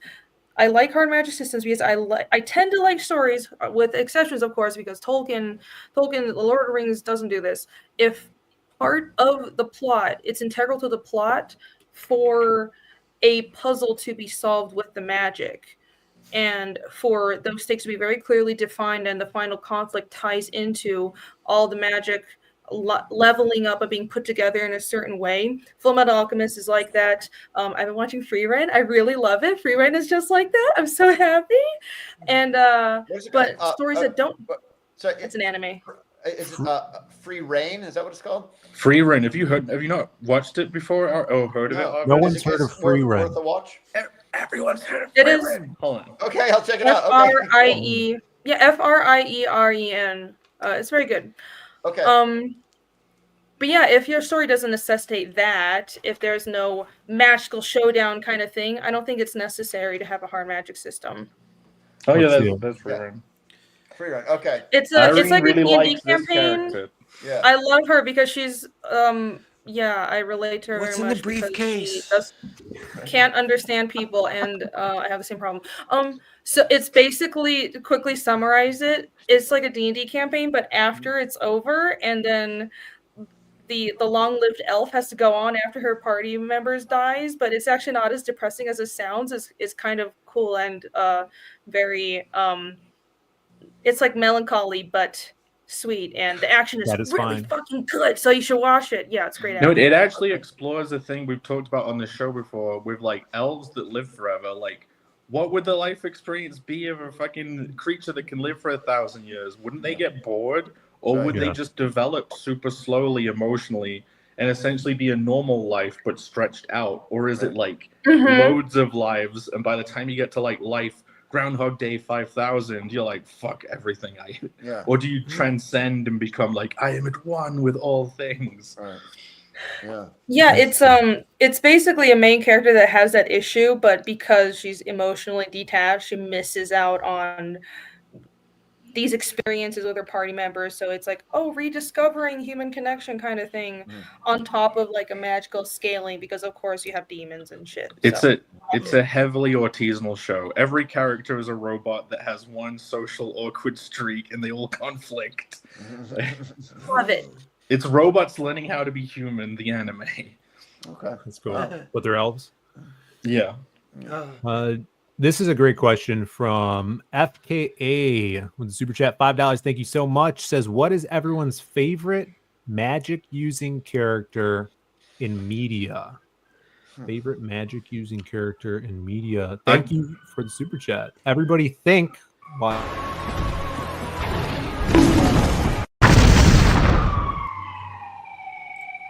Maybe Darth Vader or Gandalf. Oh. Boo. Okay. What's cool about him, Novel? Why'd you like him so much? They're the only ones I could think of.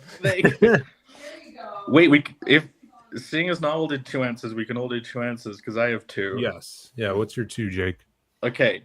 One is Magic Man from Adventure Time because he's just an asshole and just uses his magic to be a dick. Anyone know about Magic Man from Adventure Time? You've talked about it on the show before. Yeah, he turns Finn into a foot for no reason, and then Finn has to go live with all the other body part people under a bridge that's Magic Man. He just basically... he uses his magic just so people can realize how much of an asshole he is. It's not even the moral story of like, oh, I'll help him, and then it'll turn out that I get rewarded. No, he's just an asshole. But it sounds realistic. Just have a wizard who's a cunt. It's great. Like Saruman, basically. It's not a specific character, but my actual favorite form of magic or magic user in any piece of media is the Music Meister, which I think is specifically there is even a DC character called Music Meister, but it's kind of like a Pied Piper thing. So in shows like Simpsons and Futurama, when everyone will start singing and they'll just start singing in unison, and even if they ad-lib having a conversation, it'll be in time with the music, right? There's a concept of like a character that comes into a story and has a Music Meister type effect on events. Okay, the Mask, Phil, is a Music Meister character because he literally warps reality around him just to kind of like fit his flow. Yeah. And like he's bending metaphysics to make it even happen, and then he goes away and it stops, and everyone is like, "Did that just happen?" Right. That's it. It's a bit meta and not actually like I cast Fireball, but like that's my favorite form of magic, just reality warping. For reality manipulation. Yeah, the Mask. I guess that's basically his power. Is just he can just do whatever he wants. Which is cool, and it is technically powered by magic because it's the mask of Loki, right? The god of mischief. Yeah. So I want to add Keanu Reeves from The Matrix to my answers too. Oh yeah, I was gonna say, is The Matrix a fantasy? Totally, pair. Like, that's like urban fantasy, right? Yeah, I guess it is. Yeah, totally. I mean, it's basically the Lucent. It's Lucent-esque. Yeah. It's low, it's soft, it's urban. I love the Mask. I also love someone who's more like baked in magic would be Etrigan, the demon from DC. Jason Blood, has the lore history of being part of like that Camelot court and the Merlin and Morgan Le Fay, he's half of his soul is bound to the demon Etrigan, which in DC lore is actually Merlin's like half brother demon, which is cool. So I always loved that character. He's the best when Alan Moore writes him. Like him in Saga of Swamp Thing was just so good. That's when he always would rhyme. Right. Yeah. So he's probably one of my faves. Zatanna is close there too because she's dope. Really cool concept. What about you, Arvid? Merlin. I'm gonna add Merlin to mine too. Yeah. Can I go back because I wanted to share something a really good editor at Dark Horse shared with me once about magic. He had this like he was not a big video game player, and if he didn't he had this derogatory term. He called it video game magic. And it really stuck with me. And he said, because for magic to be magical, in some ways, the harder and the more scientific it gets, the less magical it gets. Because those two things are kind of opposite each other. And because magic is the inexplicable, right? Right. Exactly. Sense. So that really stuck with me. And when I was writing The Band of the Crow, I tried to think of, okay, how could I develop some kind of magic that you really couldn't translate well into a video game? I don't know whether I succeeded or not, but I think one thing that's really hard to do in video games, it's really hard to make it hard, is like empathetic magic, like mind magic, mind reading, and things like that. Like, you know what I mean? Like in a video game, it's always like you have this charisma magic. Oh, you get lower prices at the shop. Just like, yeah, man, great. Or extra dialogue tree options. Like, oh, great, whatever. So I want to say that editor didn't know what he was talking about. Oh my! Here comes Thank you. Yeah. Makes sense. No, it's funny because Irene literally suggested a charisma buff that gives you better prices for a small time in an exchange. But No. It's funny because in a comedic sense, imagine doing a blood sacrifice or like doing some ritual, and then it does just give you 10% off at a shop. Yeah, right. 2 minutes, right? Right. Only for 2 minutes. So like you save up a bunch of stuff, you do the sacrifice, and you basically trick this guy into like buying it all. Right. Comedically, it works. Yeah. But to go on the video game thing, I get what you're saying. The more you systematize it and explain it, the more it just becomes alternate science. Right. And you can, there is magic in the unknown. Which is probably why you went in a god's direction, because a god doesn't have to explain itself, right? Like there's gods in Connell's world, and there are people who gain magic just in exchange for doing something for them, but not like they're told. It's like maybe aligning with that faith more, which just means you're like more in tune with that particular god's wavelength, and maybe that lets you do more things, but it's not like deterministic. There's still a possibility that it might not work, or you don't know exactly what's going to come of it. It makes sense if you wanted to go less video gamey that you would explore gods as a concept. Yeah, absolutely. I think I definitely wanted to basically, look at that awesomeness, make the magic system and fiendish base an alternate science. But yeah, it doesn't fit every story. Definitely doesn't. That looks awesome. Yeah. Sexy. Phil, if you probably could. There's everything is covered. YouTube unsafe on this page. There's nothing too unsafe on this page. Yeah, this is great. This is fun. It shows your style too, that every page is a double page spread, which is kind of cool. Yeah. Phil has randomly pulled up the double page spread that I finished today of Connell, which it's cool. I don't usually get comments on the tweets when I post art. Today I got a lot, and it was mainly people commenting about how clean the line art was, which was great. But filthy at the same time. Yeah, it's filthy. But yeah, this is. I wish Phil could show the whole double page spread at once. But look, even if you zoomed into one panel, it's like a whole shot. It looks great. You think I'm scared? Yeah. Yes. There you go. There's the double page. Yeah. So if you guys haven't seen Connell before, the whole book is going to be in these kind of like immersive spreads. Not a single square millimeter on the page is left unfettered by the torrid artwork on display. And that's the Phil, you can go to the other spread. This is like the zoomed in version. There's like a spread version of this. Oh, is it? Let me see here. But if you like what you see, you can go to connellcomic.com and check out the whole book. There we go. That's the opening spread of the book. Oh, awesome. It looks good. You just got to print it out, blue line, and ink it traditionally, and then it'll be done. Yeah. Then sell every single all the pages. Page. Yeah. Yeah, this is awesome. You guys could grab it. The link is also in the description. If you guys haven't grabbed Connell as well. Yeah, grab a copy of the book, just like that Blork is grabbing that Sealing Queen's rumpus. Yes. See ya, Dark Gift is taking off. See you, brother.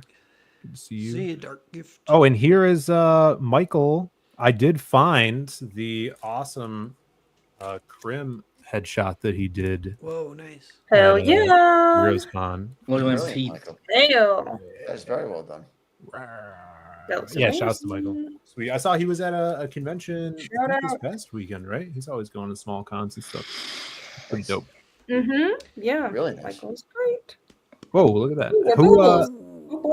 How'd you do that? Circles? Yeah, it's a new thing. You could do Really? circles now. It's really gay. Or circles. It's Okay. You don't like the circles? It makes me think of like a TV show, like. What is this? All this dead space. Like the Olympics. We're the Olympics, right? Right. That's right. Yeah, we're Move the circles around and just like freely position though, right? Yeah, you can put them however you want. Oh, As Wait, unorganized as you want. I didn't get to say my favorite magic caster. Yes, who's your favorite magic caster or magic user? Since everybody was picking multiples, I will pick Bloodraven from Song of Ice and Fire and Hohenheim from Fullmetal Alchemist. Took me a while to think of that, but yeah, I think they are my favorite just because of the scope that those characters cover in their world. Both of those characters, they embody having these long-term plans. They're very long-lived. They're both humans, but shit happens and they're very long-lived, and they've found ways to extend their lives and set into motion these plans that take place over hundreds of years, and they're like pulling strings from the backgrounds. One is significantly more evil than the other, but I just love how when you're reading Song of Ice and Fire, you can, especially on rereading, you can infer. You see Bloodraven pulling the strings from the background, and even when you read the side books and the history books, he's always there. And it's kind of wild when you just see how thorough those seeds are planted, because in the main books he's not really ever mentioned. It's just a tree guy that Bran runs into, right? And Hohenheim in FMA is the same way. He's been plotting to defeat the homunculi, even though he was the reason they were birthed to begin with, for like hundreds of years. So yeah, I love that kind of shit. That's awesome. What about you, Arvid? Probably I really like A Wizard of Earthsea by Ursula K. Le Guin. Just in terms of like the writing style, it's so plain and unaffected. I just love it. I think Ged is a great character. I have to reread that now, actually. He just popped into my head for some reason. I also, if we're doing two, I love Mako's character from the Conan movie. Do you know him? He's like the weird little like Asian sorcerer guy. Yeah. I just love him because he's like a little bit of a charlatan too, but he's not quite a charlatan. No, he actually does have magic powers. And he's such a great relationship with Conan too. Like they both really respect each other, even though they're so different. Yeah. I think there's a clip I saw, and it might have been those two, but they're like, it was so good, and it was very inspiring, kind of, because they're like, "What gods do you pray to?" And he goes, "Yeah, I love that." Yeah. And he's like, "What about you?" Right. He's like, "Crom." Crom. I'm like, when he dies, I must go to the mountain. He must have a riddle of steel. For no cast me of Valhalla laughing. That is Crom. Strong on his mount. Sorry. Okay, I'm done. Yeah. That whole scene and that idea, like people just trying to meet each other and just ask, like, "What's your god?" That's actually such a great scene. Yeah, that's like a little bit of what helped me with some of the Percival stuff. Because Arvid, I don't know if I gave you a little update, because Percival, I'm doing it more as a TV show now, where I'm doing like little adventures as he's traveling. Oh, and then what you helped me with is like the final when he gets back to Camelot, and I'm gonna kind of look at that again when I get to it. But I've almost been doing adventures like Hercules, the legendary adventures, like more like serialized, huh? Yeah, and he's just cool. Like these little adventures. But I wanted like kind of a pantheon of gods, kind of more based on like pre-Judea, pre-Jewish style, like in Mesopotamia or whatever. Right. And the thing that kind of helped me think of it is like, gods back then are like shit coins today for cryptocurrency. It's like everyone knows one, talks about one, you want to share it with your friends, whatever. And so that like helps. Pepe coin. Great. Right. Yeah. Well, I mean, if you if you set up your universe where gods exist because people believe in them, then in that world you would have Doge as an actual god. That's true. That's a very good point. Yeah, there's like a idea in Percival too. It's like there are kind of like new gods kind of popping up, and people are. It's debatable whether new gods. They're like, new god. Like, who gives a shit about a new god? Old gods are old. They're way better. And everyone's like, that's not necessarily true. New gods can be way better than old gods. Right. Yeah, well, you could essentially be discovering a god that existed the whole time, but people hadn't really encapsulated it. Like, yeah, one of the funny recent god evoking things is like the whole Pepe meme and how it goes back to that Kek god that was like a chaotic god that was a frog. Oh, yeah, Kek. What is that? Like, I always see, like, I always get nervous when people say Kek. It's always kind of like, I think it's the OG frog thing, is it? right? Okay. Yeah, no, that's not. Isn't it an Egyptian frog god? And then Really? Okay.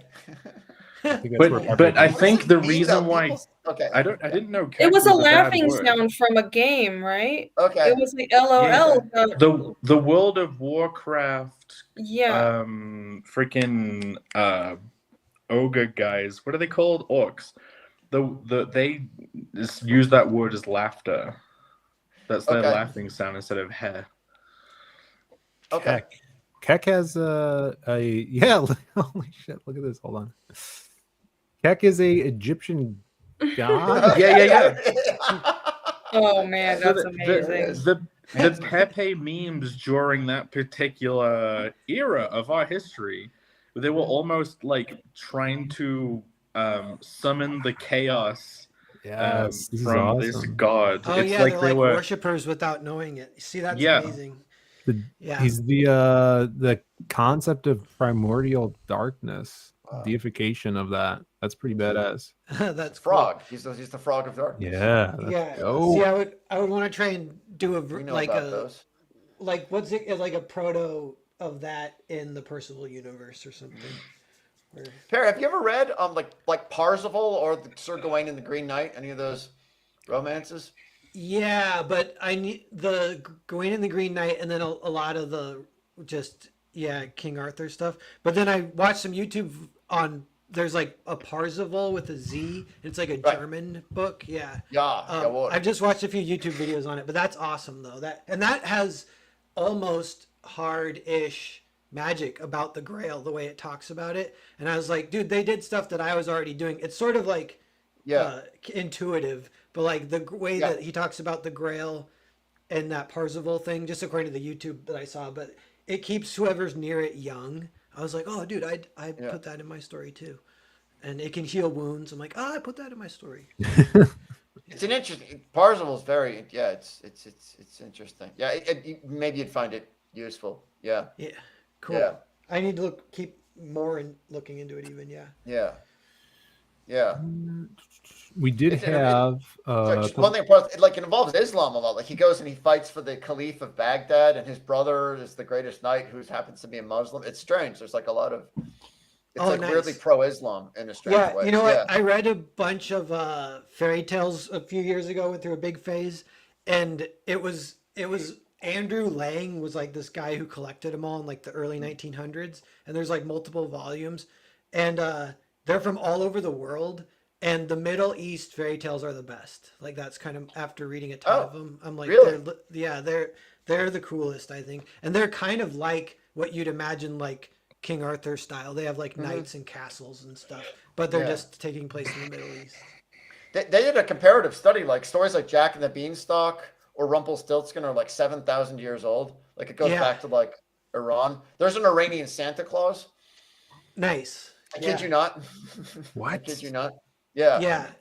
One of the best ones is like Jack the Giant Slayer, and I think that's more right. That's right. Yeah. It's like it's an ancient Indo-European. That's so cool. Yeah. Stories are freaking awesome. Ellie says Elminster. Elminster. Is that a character that wields it's kind of familiar? Sounds like a. Oh yeah, I guess he's a. Some wizard. This guy looks cool. He looks like red-hatted Gandalf. Fictional character from. Oh, that's right. Like from D&D, Baldur's Gate or something. Like Forgotten Realms. Is that what it is? Yeah, Forgotten Realms setting for D&D. Yeah. I'm not that nerdy, Ellie. And then Jason says, "What happened?" This is great. What happens when Zatanna says race car? What happens? Well, she has to say the word backwards for the magic to work. But race car is race car backwards. So, that's not a palindrome. That's right. Mine. I appreciate that.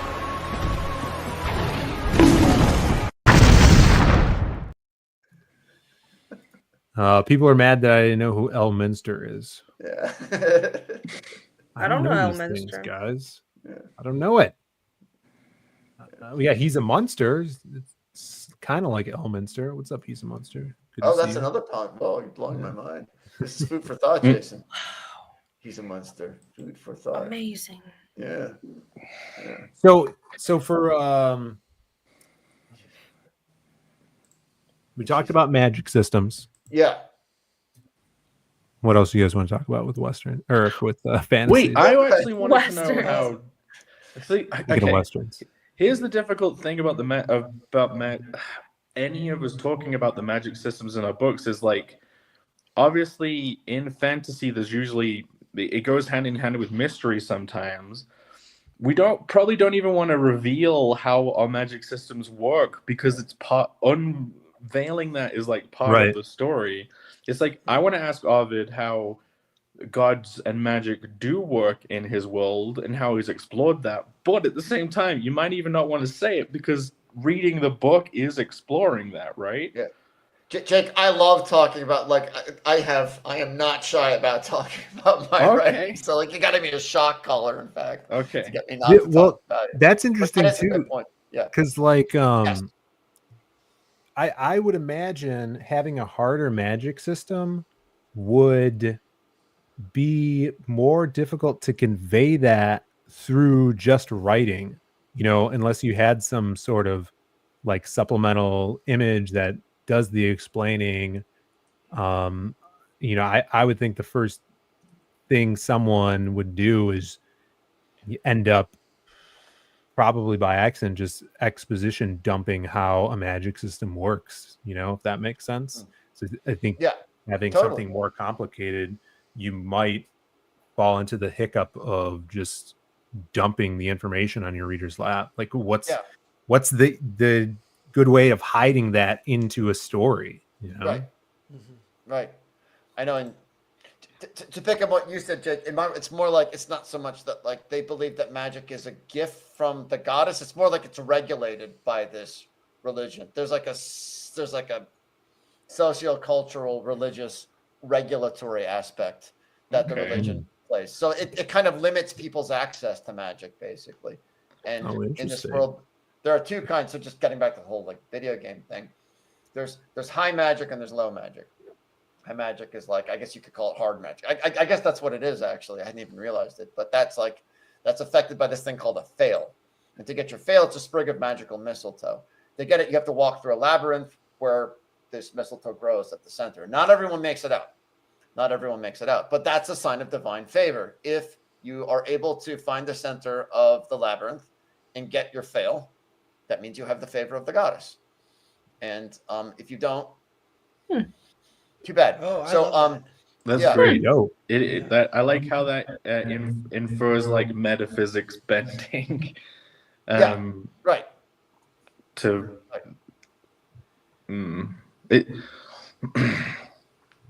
I have no more words. It's just interesting. No, that's cool. I'm glad you said that stuff about your book. Like Dune has some magical logic like that a little bit. Like you have to take the spice melange and it will either kill you or not. And if it doesn't, then you right, exactly. Or the Amber novels. Honestly, that Jim Henson movie Labyrinth I love that movie. So that was probably an inspiration more than anything else. So nice. Yeah, that's cool. It's like a trial to, right, like a coming of age thing, I would imagine. Exactly. Like first communion or whatever, Yeah, exactly. Like first communion, but a little bit more spicy. Yeah. Yeah. The point about hard magic systems being possibly info dumpy, that's true. Yeah. But I think a good tip is to essentially trust your audience's instincts. I think the instincts of a lot of writers is to explain everything, but I don't think you have to. As long as everything makes sense on the back end, the audience will pick up that it makes sense. Info dumping will just pull you out of the world because nobody in the world will actually sit there like, this is how our physics work. Right. So just trust your audience and let it slowly seep through, I think is a good way to handle magic. Yeah, like and the audience will pick up on a rhyme in music but the music doesn't have to say this is this 4/4 timing and it has this many stanzas and the lyrics are broken down into this structure. It's like no. They can tell the rhythm. You don't have to explain it. Right. Yeah. Picking up on what you said, I read a really good book. I highly recommend this book. What is it? Self-editing. It's really good.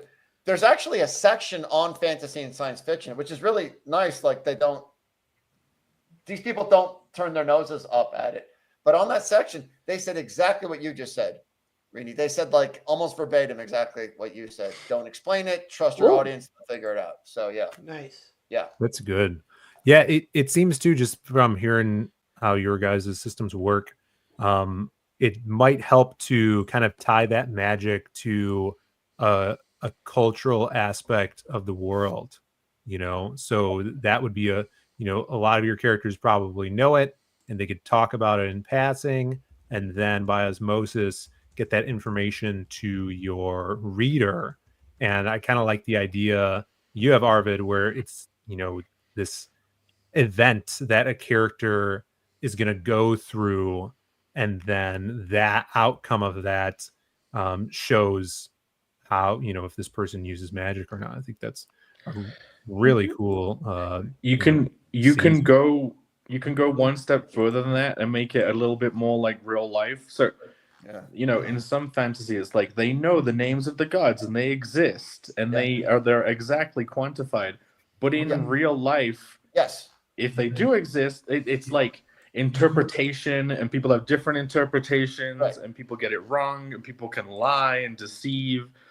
So you can someone could be sharing information, but it could be incorrect. Right. Yeah, right. Exactly. Again, this goes back to what I love about Dark Souls, and this is another interesting thing about Lord of the Rings. Everything everyone believes is true. Everyone's beliefs are true. There's no confusion about history or metaphysics or anything like that. It's just the science is settled. The science is settled. It's a beautiful thing. But when I wrote Band of the Crow, I tried to make it's a lot like our world. You never see anything that either explicitly proves or disproves any of these religious beliefs that people have. There's nothing explicit. So, right. Yeah.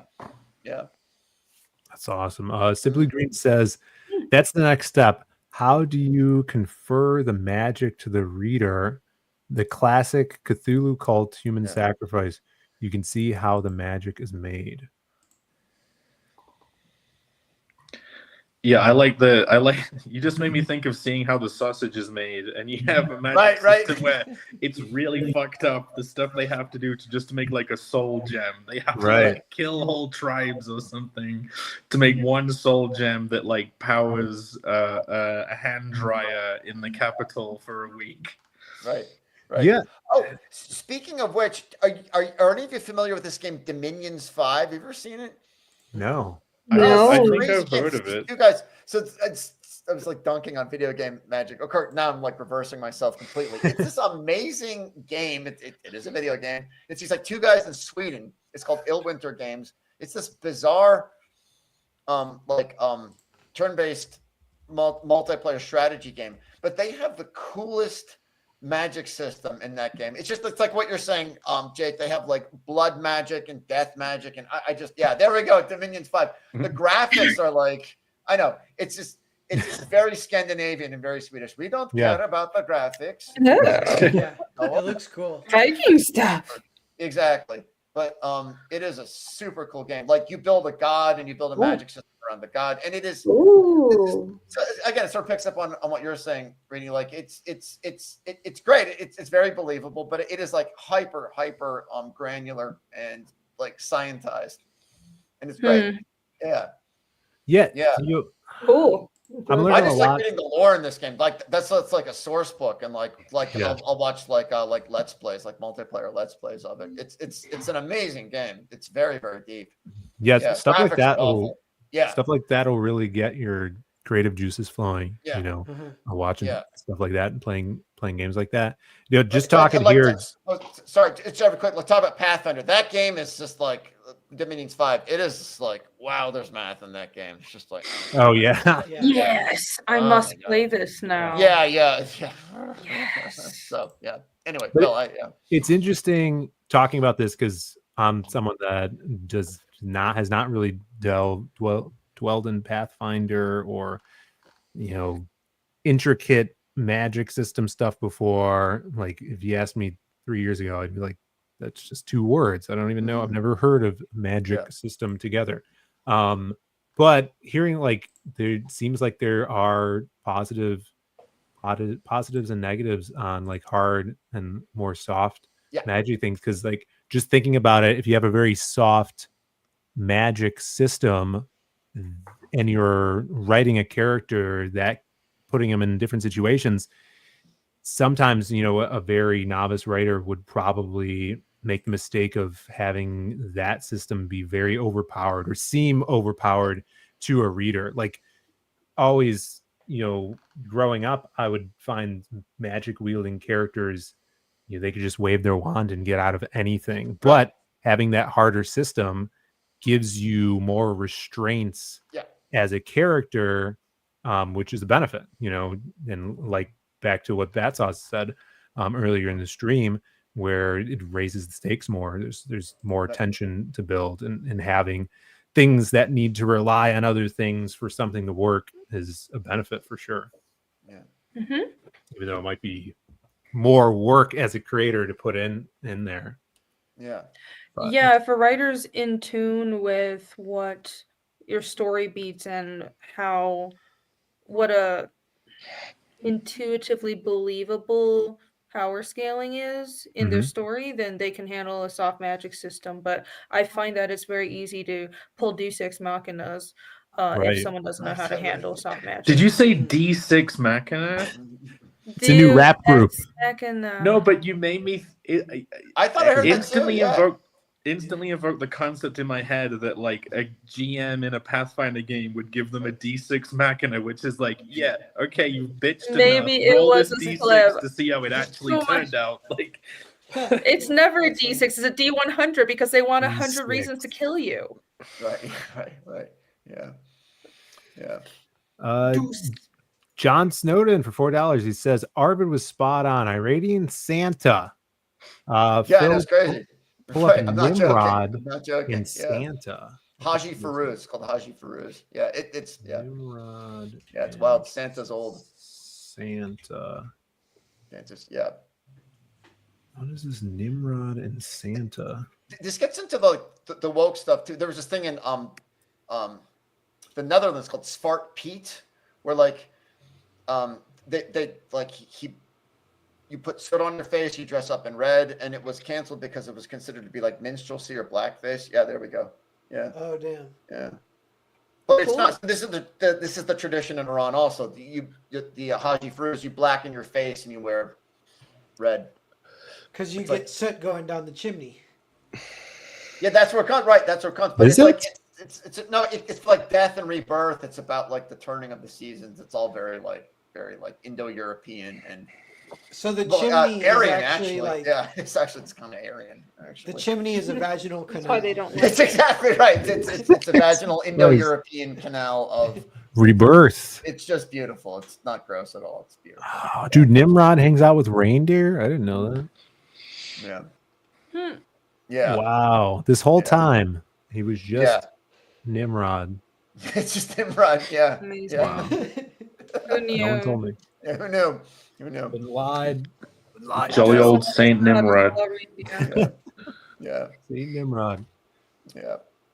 All right. Well, let me get back to talking about Band of the Crow, guys. This is 3 days left on this. Arvid, thank you for coming on. I think we're gonna wrap it up in a little bit. If Alex, it's just I'm about to pass out. So okay. Yeah. Yeah. See if I make it. I hope you guys enjoyed the fantasy talk. I know I learned a lot of stuff. Yeah, for real, it was good about this magic It was stuff. fun. Yeah. Thanks for sharing everything, Arvid. Yes. Everything was great. All of your wisdom of publishing, freaking awesome. Band of the Crow, guys, is on both Indiegogo and Kickstarter. If you guys grabbed one tonight and you still want to get this awesome Kickstarter exclusive cover, you can go on over here and grab that. So awesome that you're doing this.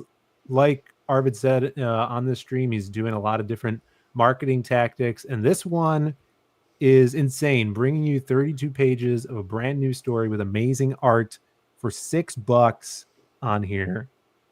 It is wild. You're a madman. Yeah.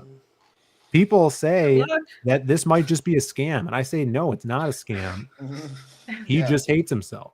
Right, exactly. Well, I'm scamming myself, but it is a scam. But I am the target of the scam. I'm both the author and the target of the scam. So there you go. Yeah, he has no more hair to lose, so he thought. Right, exactly. I'm all done. Yeah, it's over. Yeah. Yeah, go over here, grab this. We got Raiden Radio in the chat. What's up, brother? What's Good up, to see Joshua? you. Is Oren doing the coloring as well? He is. He is. It's so accomplished in every way. Yeah, it is insane. You found an incredibly good artist to do all of this. It's fantastic. It's beautiful. Yeah, thank you. Yeah, I thank Jesus, Buddha, Muhammad every day. I really am. I'm not. I'm actually not even joking. I literally thank God every day for Oren. I'm not even joking. Yeah, I am. I would too. Very, very talented. Yeah. You know what? I'll ask this about the world in general. Is there one significant thing that kind of differentiates it the most from typical fantasy or other fantasy stuff? A hard-hitting questions. Yeah. That's an excellent question. I sort of have to think. They call it in German. They call it Treppenwitz. Have you heard that? Like staircase. Like I'm sure as I'm going to bed, I'll think of it. I can't think of anything right now. Yeah. It's a very interesting question. What about you? Would you say there's anything about what you all of you? I'd be interested to hear all of your thoughts on that, about your own stories. Yeah, I think what differentiates Connell's world from most is it tries to merge science and magic in an interesting way, but without it being too video gamey. That sounds cool. Like involves emotions and stuff. Yeah. Like, Thanks for stealing my line, Jake. Yeah, it sounds like fiendish to me. Yeah, because that's what I'm trying to do, but in a different way.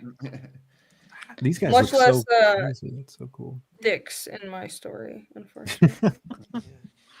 But more detail. Exactly. Well, I would say for yours, Arvid, like just that way and like ritual of going into the labyrinth, you know, determining the ability to do magic that is kind of valved by the religion or the deity. That's I think that's super unique to this. You know, that was like something I hadn't heard you say on any other stream, and that kind of hooked me into it. You know, it's very unique. Super legit. Thank you. Yeah, thank you. We got Student of God in the chat. Geek Hazo, good to see you guys. Thanks for being here. We're just wrapping things up here. This picture looks just like Game of Thrones season 1. Back when it was good, right? Thank you. Yeah. Go grab it. Look at that. The good old days. Yeah.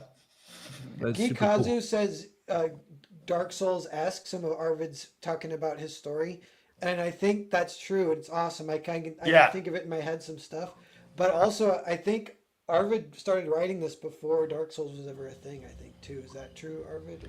I think God, it was in 2000. When did the first Dark Souls come out? This 2009 is when I had the idea for this. When I think you beat Dark Souls. Did I really? Yeah. Okay.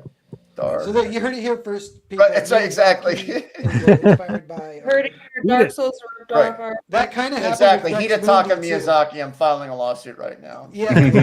Oh no. Yeah. Here, let me just... Look at this. You even got the Chad versus the soy boy here. Appreciate that. That's right. Yeah, exactly. Yeah. That's great. Wait, is this because you're doing the wider international A size format? Is that why you have that meme? Yeah, that's right. Yeah, Oren begged me not to put that in there, so of course I'm doing the same thing, by the way. So that's great. Cool. Yeah. So this is an oversized book? That's right. Actually, here I can show. What do we have there? I can show you the size exactly. Here we go. Okay, so when you get, and I know we're leaving, so I'll keep this quick. But this is what you get. No, I got these like little boxes. Big old box. This is Oren's idea. It's kind of like red on the inside. Isn't that cool? Oh, that's so Yeah, that was dope. Oren's idea. Yeah, and then this Very is nice. the. I was in a checkout aisle of the supermarket when I saw this air fryer recipes, and there was like a holy shaft of light on it. I just knew it was the perfect size. Yeah, Nice. yeah, that's almost like B5. That's like Dojin size. Yeah, it's 8 by 10.10 and 7/8 inches, something like that. Anyway, you'll recognize this. Oh, look at that. Yeah. Hey, look at Grand that. Prix. Yeah, oversized, man. That's Alright. awesome. More girth. Size. Good Yeah, size. exactly. Yeah. So, All you B and A size elitists. exactly. That's right. So, guys, go over here. The link is pinned at the top of the chat. And this is going to, you're not going to have a bunch of wait time. The book is done, and you guys just have to print it, right? And I heard you were having some printing issues, but I'm sure that'll be sorted out in the next week or so. Yeah. Tomorrow, I was like, yeah. Tomorrow, it's 3 days left, no in demand, and it's $6 for 32 pages, which is insane. If you guys don't get this, you're mad, and I'm going to be mad at you. So go on over here, back on Indiegogo or Kickstarter. Get the double cover pack and give the other one to a friend. That's what I'm doing. Yes. There you I go. appreciate that. Thank you. Right there. We got a few more super chats, I think. Let's see here. Talked about that. Alex VRB, my PC blew up, but I scrambled for quotes. I posted. Oh my god, Alex. We do these memes, Arvid, every week. Alex makes a new meme. Alex is the best. You're the best. You are literally the man. You are the man, dude. Alex. He is. He is always Look at there. This is a great looking meme. This is already a great looking meme. Oh, is it? It's up now. Is it up? Yeah, let me pull it up right here. Look at this. Who's that handsome guy on that That's picture? awesome. Look at this. He looks so landscape. mysterious. Still, he looks so mysterious. Wow, look at that. Wow. Lots Warrior in of battle. mystery. Oh, we got the big bird wearing Napoleon's hat. Yeah. Oh, Beautiful. Napoleon Bonaparte. Nice. Oh, that's great. There's Oh my free God. run. You What's even the got green it. dog? Who's this dog? We'll have to figure that out. It's Lassie. It's a green dog. Is What this does your it dog, mean? Arvid? Is Oh, it is a that watermelon dog? is that a reference to Silent Hill 2? Is that Oh, what that maybe. Shoot, Is that but the that's dog? No, that's sorry, not a shoot, Shiba that's not Inu. Shiba Inu. It's a watermelon. It's a dog's head on a watermelon. What? Okay. Oh, is What it? even is It it? is a watermelon. What is Oh, happening? God. Okay. How'd you We do got that? all the band of the Very crows. Oh, he's delivering like Saint Nimrod is delivering delivering all the comics to the boys and girls of Eastern Europe. The quotes are good. That was so fun. Yeah. Oh, look at Jaguar. Ruby Rod, That's amazing. the new face of Jaguar there. We have some comics. Oh, yeah, we've all got to read our quotes. All right. We got Arvid has to read his own quote here. Okay. Good. Okay. The harder, more scientific it gets, the less magical it gets. Uh-oh. Uh-oh. Which Strong was a words, great Arvid. quote. Yeah. Mhm. All right, let's read. Jake's here. It's just like how chaos magic works in real life. He really said that. Yep. He did say, and this, I mean, I fumbled this because I don't want to be, too on the nose here. But I said, wait, Jake, is carnal a self-insert? You know? He does self-insert. Oh my, what? Into himself? No. Things I I didn't have to go right know. now. I have to Wait. go right now. Yeah. Oh God, that will never happen. Oh wait, no. Well, you know how like you ever seen a tire tumble down a hill? That's when a Cardinals moves, and that's how. Tire Oh, tumble. God. All right, Irene, your turn. Let's see here. No info dumping. You have to trust your audience. True. Remember that. Big brain. Yeah. All right. If any of us pass away, the other three get to finish their comic, and they get to ruin it. That's right. Yeah, Pear not a really part of this insists on that. agreement. And then this bird says caw caw caw. He's gone mad with promotion. That's right. That's Arvid. He's mad with promotion. That's right. Yeah. And he needs you to back his comic today.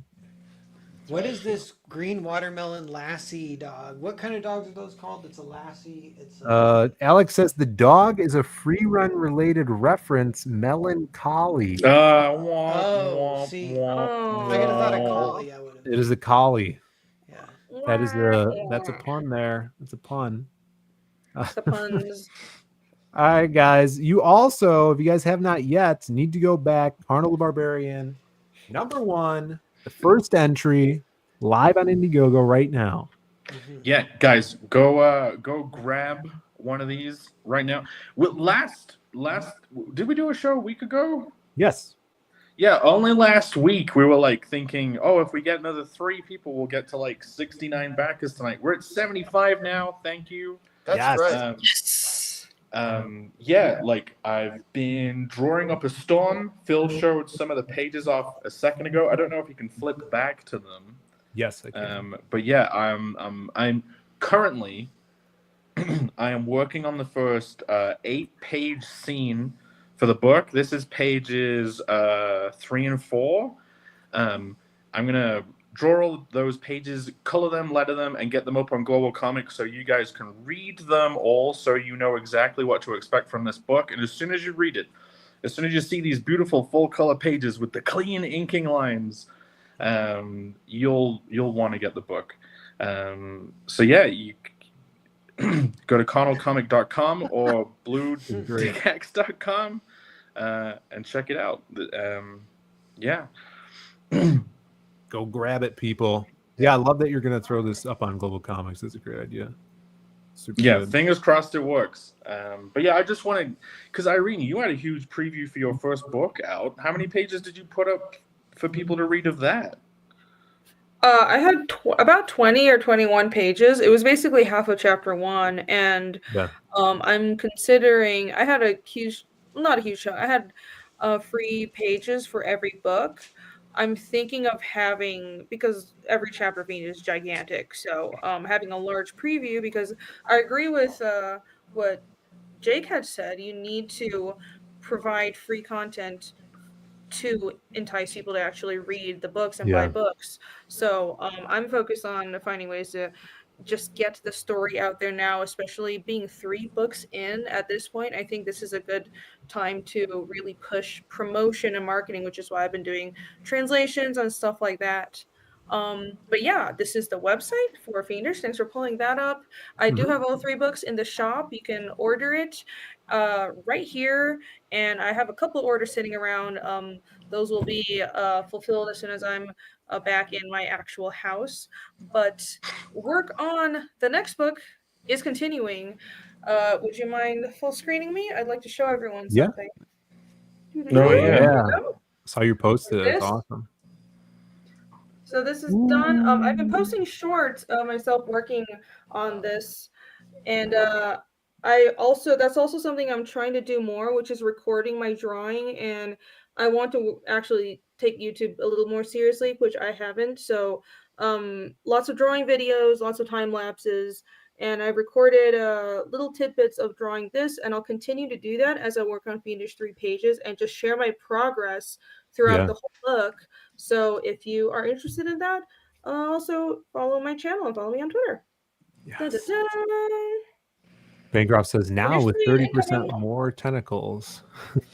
Yes, and I'm working on a spread now. This is my current page. I just started, but there you go. All traditional. So rad. Awesome. So much to look forward to. That's going to be awesome. Yeah. That's going to be dope. And you can sign up on the website. Yes, sign up on the website. There's also digital stuff on the website too, over on findishcomic.com. Yes. And then if you guys are already on Kickstarter grabbing the Band of the Crow, go check out Pairs Nos Ferratu 2024 new cover.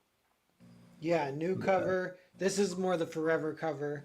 This one, the cover will match the interiors because I drew both. The first printing has a great cover by my good buddy who I forget his name right now. But who's Atosis? Yeah, no. Actually, he did a print on the inside of it. Oh, cool. It's great. But yeah, and yeah, so it's a new printing. The last printing sold out. It was over 1,000, right around there, something sales, and so that was good. And now it's just for people who missed it. If you missed it, definitely check it out. The new movie comes out in end of December, so it's in the air. Yes. Oh, Eggers. Isn't that the new Eggers movie? Yeah.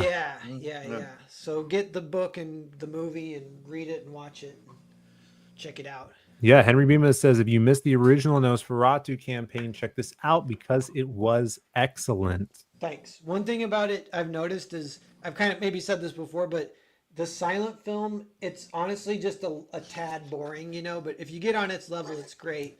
But this book, you flip the pages, so you're not waiting around to read the slow title cards or whatever. So it suddenly becomes not boring at all, and it's a really good way to experience the story. Yeah, it goes as fast as you read, right? Yeah. And then last but not least, Psycho Slumber is still in demand here. We just got a bunch of new color pages in, so every week Eugene is sending new colors in. Hard at work on that, and this will be ready, I think, right at after the new year to be shipped out. So really excited about this. We're super close to 7,500. If there's any people that haven't grabbed this is an awesome slasher hero story. If you guys read The Lost Pages 3, this has Crimstone in it. So it's Crim and Jazz. We get a look into their psyche as they battle a psychotic killer from beyond the grave who hunts in your nightmares. His name is Simon.